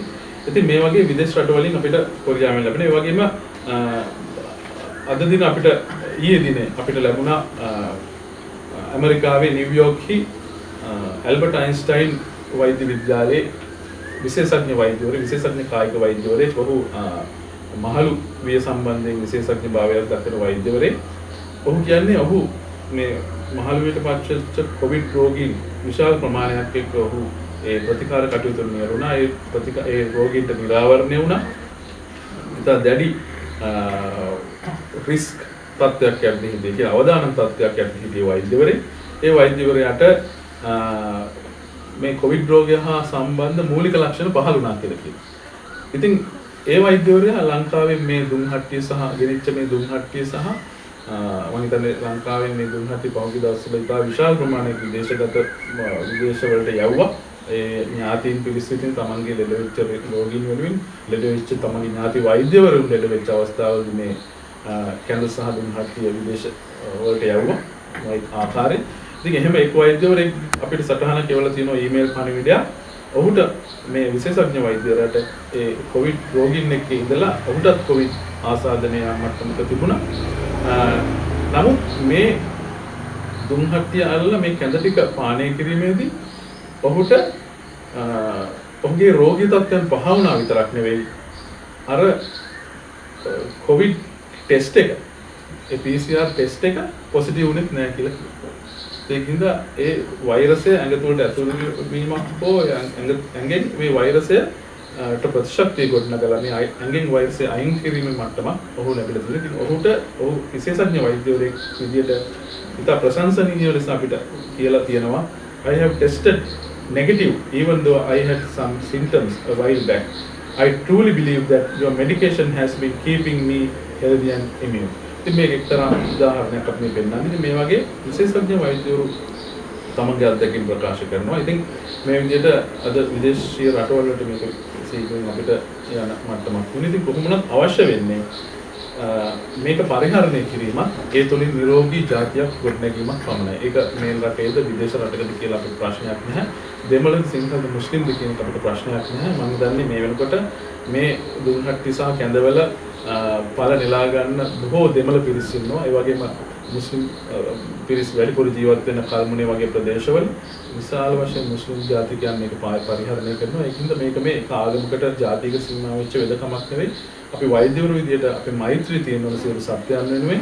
ඒකින්ද මේ වෙලාවේ අපි වෛද්‍යවරු විදියට මම ආරාධනා කරන මේ රටේ ඉන්න සියලු වෛද්‍යවරුන්ට අපෙන් මේ බටහිර වෙදකමේ නිශ්චිත ප්‍රතිකාරයක් හෝ නිශ්චිත රෝග වැළැක්වීම ක්‍රමයක් නැති අවස්ථාවකදී අපේ හෙළනිල වෙදකමේ බුදුදහමත් එක්ක බැඳිච්ච මේ හෙළනිල වෙදකමේ මේ සුවිශේෂ දුම්හට්ටිය හා කැඳ අතුරු ප්‍රතිකාර වලින් තමයි ශරීරගත ප්‍රතිශක්තිය වැඩි කර ගැනීමේ හැකියාව අපිට තියෙනවා.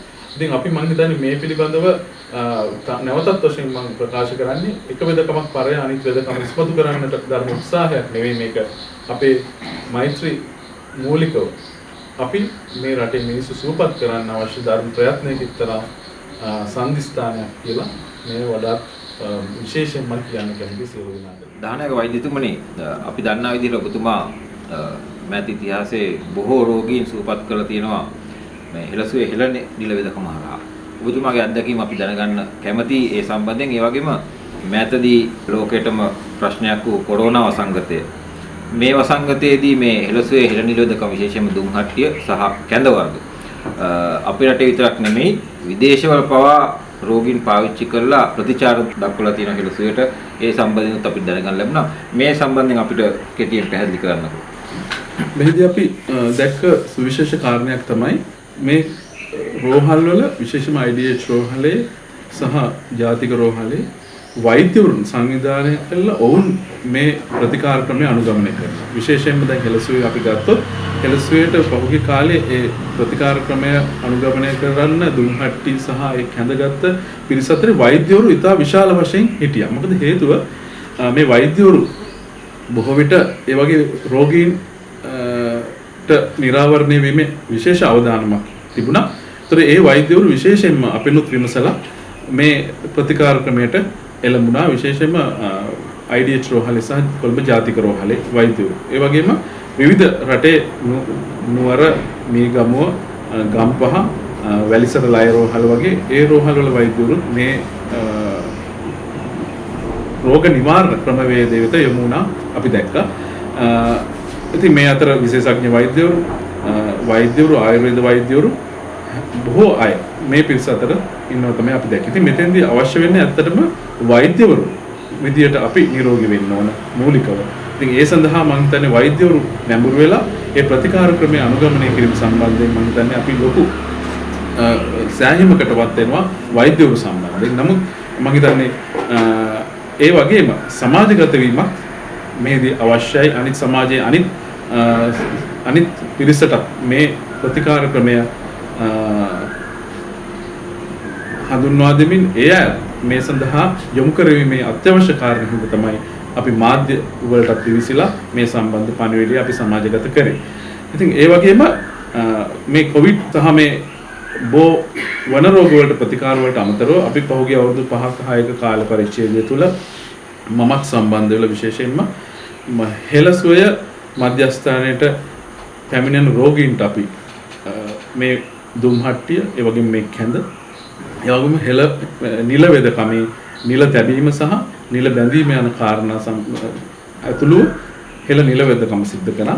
ඉතින් එතෙන්දී අපිට අපි වෙතට පැමිණි ප්‍රධාන රෝගීන් තමයි වකුගඩු රෝගීන්, අක්මාව නැවත යථා තත්ත්වයට පත් කරගන්න බැරි මට්ටමකට පැමිණි රෝගීන්, ඒ වගේම විශේෂම පිළිකා රෝහල් වලින් තවදුරටත් අපිට ප්‍රතිකාර ක්‍රමයක් නැහැ කියලා පිළිකා රෝහල් වලින් මුදා හරින රෝගීන්, ඒ වගේම ඒ රෝගීන්ගේ ශරීරගතව මේ පිළිකාව ඉතා දැඩි ලෙස පැතිරිච්ච රෝගීන් මේ අය යොමු වෙනවා අපි දැක්ක. විශේෂයෙන් මේ සියලු රෝගීන් බටහිර වෛද්‍ය ක්‍රමය සඳහා පිළිසරණක් ක්‍රමය තුලින් පිළිසරණක් නැති රෝගීන් වශයෙන් තමයි අපි දැක්කේ.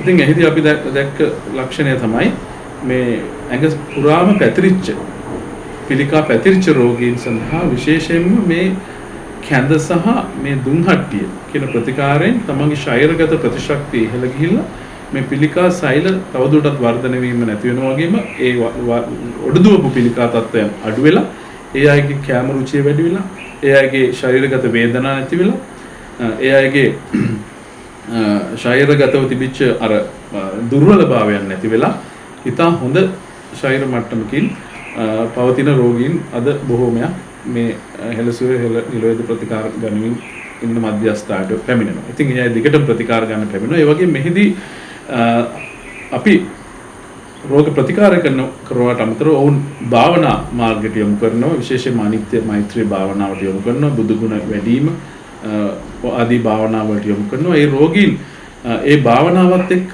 ඔවුන්ගේ රෝග සුවවීමේ හැකියාව ඉතා විශාල වශයෙන් ඉහළ යන බව අපි දකිනවා.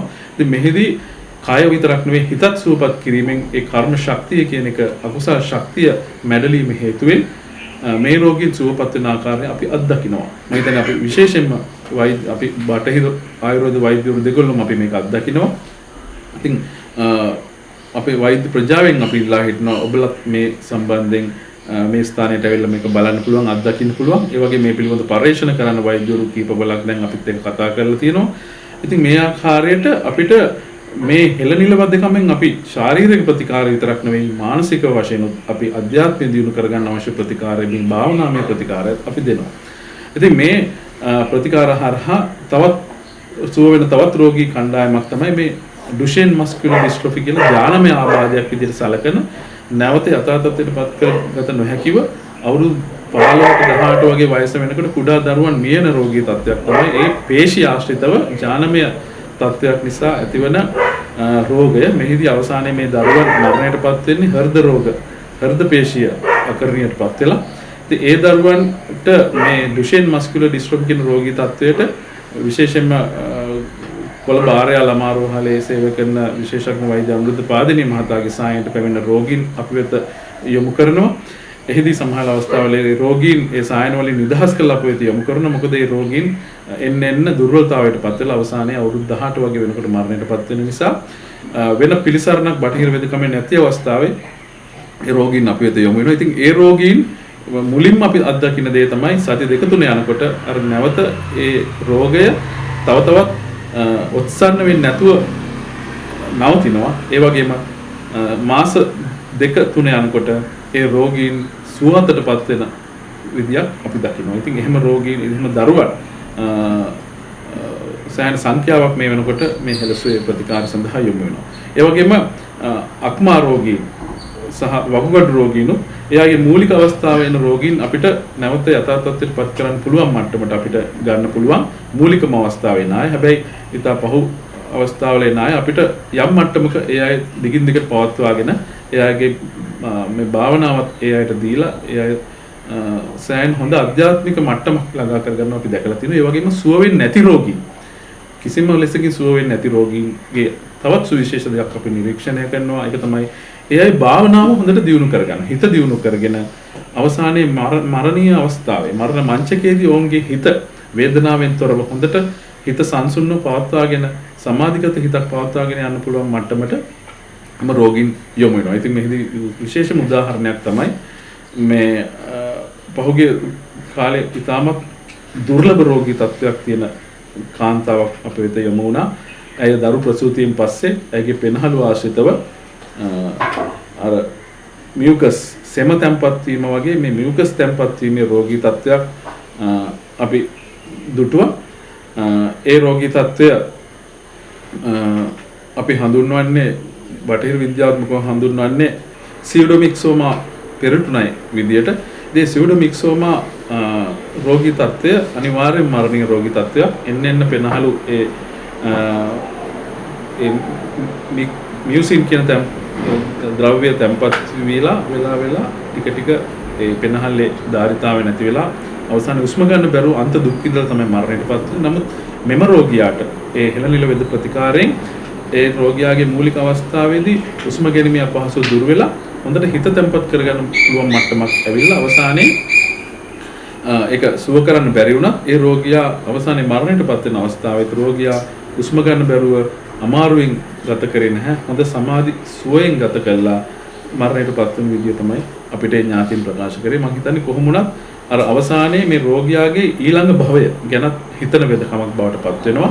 මේ හෙළනිල වෙදකම අධ්‍යාත්මික සූපත් භාවය හරහා මේ තරම් දරුණු රෝගී තත්ත්වයක් තිබිලා සුගතිගාමීව හොඳ සුගති භවයකට යන අවස්ථාව මේ වෙදකම තුලින් සැලසෙනවා. ඒ වගේම මේ වෙදකමේ තවත් අපි ඊළඟ දවසේ සාකච්ඡා කරන තවත් සුවිශේෂ දෙයක් තමයි මේ වෙදකමත් එක්ක බැඳිච්ච ගොවිතැන කියන එක. අපි මම හිතන්නේ හෙළ ගොවිතැන මේ ගොවිතැනට ඖෂධ කියන එක නිර්මාණය කරලා තියෙන හෙළසුවේ මේ ගොවිතැනට ඖෂධ පාවිච්චි කිරීමේදී මේ හෙළනිල වෙදකමේ ප්‍රධාන ඖෂධීය ක්‍රමවේදයේ විදිහට සලකන ආහාරය සූපත් කරගන්න අපිට වැදගත් වෙන මේ ගොවිතැනක් ගැන අපි කතා කරන්නේ. එහිදී මේ ආහාරයට විටමින් khනිජ ලවණ තන්තු හිතකර ශුද්ධ ජීවි ගහණය නැවත මේ ආහාරයට ලැබිලා ඒ ආහාරයේ ඖෂධීය ගුණය පෝෂණ ගුණය වැඩි වෙලා ඖෂධීය ආහාරයක් බවට පත් වෙන මේ ගොවිතැන් ක්‍රමය ඉතා වැදගත්. මම හිතන්නේ අතීතයේ ගොවිතැන්ට අපේ රටේ සුවිශේෂ ස්ථානයක් අතීත රජදරුවෝ යොමු කරේ මෙන්න මේ ඖෂධීය ආහාර නිෂ්පාදනය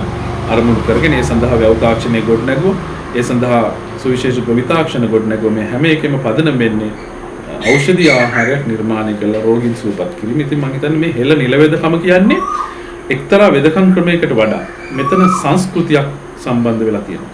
ජීවන චර්යාවක් සම්බන්ධ වෙලා තියෙනවා. මේ හෙළ නිල වෙදකමට අපි යොමු වීම තුළ අපේ සියලු පවුල් වල අපි දකින කාරණයක් තමයි අපේ දරුවෝ පහුගිය අවුරුදු 10 පුරාවටම කිසිදු ඖෂධයක් නොගන්න දේශීය ආහාර මේ දුම්හට්ටිය තුලින්ම රෝග වලට ප්‍රතිකාර ලැබෙන දින ජීවන චර්යාවකට යොමු වුණා වගේම අපි පංචශීලයට යොමු වුණා. එතනින් එහාට භාවනාමය මාර්ගෙ හිත දියුණු කරගත්තා. ඒ වගේම මෛත්‍රී කරුණා මෙත්තා කරුණා මුදිතා උපේක්ෂා කියන ගුණධර්ම වඩන්න අපි පුරුදු වුණා. ඒ වගේම ඒ මෛත්‍රිය අපිට රටට පතුරවන්න අපිට පුළුවන් වුණා. ඒ හරහා අපිට අද සාමාන්‍ය වෛද්‍යකම වලින් සුවපත් කරන්න බැරි රෝගීන් සඳහා ළඟා වෙන්න පුළුවන්. ඉතින් මේ දේ මම හිතන වෛද්‍යවරු විදිහට අපි හොයාගෙන සමාජගත කරේ වෙන කිසිදු අපේක්ෂාවකින් තොරව අපි වෛද්‍ය විද්‍යාවට ස්වේච්ඡාවෙන් සම්බන්ධ වැඩ පිළිවෙලක්. ඒතර මේ වැඩ පිළිවෙලට සම්බන්ධ වන තවත් විශාල පරාසයක ඉන්නවා අඩු ආදායම්ලාභී ගොවීන්, ඒ වගේම අඩු ආදායම්ලාභී තවත් පිරිස, මේ ඖෂධ සපයන පිරිස, මේ සහල් වගා කරන පිරිස, මේ සමස්ත සමාජයේ මේ අඩු ආදායම්ලාභී පිරිසට පිළිසරණක් තමයි මේ හෙළසුවේ ව්‍යාපෘතිය. ඒතකොට ඒ අයට යම් ආදායමක් ලබන්න පුළුවන් ව්‍යාපෘතියක් බවට මේක පත් වෙලා තියෙනවා. ඉතින් එහෙනම් මේ තුලින් සමාජයට ප්‍රතිකාරයක් ලැබෙනවා වගේම සමාජය සුවපත් වෙනවා වගේම තවත් පිරිසක් කායිකව, ආර්ථිකව සහ මානසිකව සුවපත් වෙන වැඩපිළිවෙලක් බවට මේක පත් වෙලා තියෙනවා. ඒතකොට හුදු වෙදකමකට එහා ගියපු ජීවන දර්ශනයක් දක්වා විකාශනය වෙච්ච වෙදකමක් විදිහට අපිට මේ හෙළසුවේ හෙළ නිර්වේදකම ප්‍රමුඛ හෙළසුවේ වැඩසටහන අපිට හඳුන්වන්න පුළුවන්. මම සියලු දෙනාට තෙරුවන් සරණයි.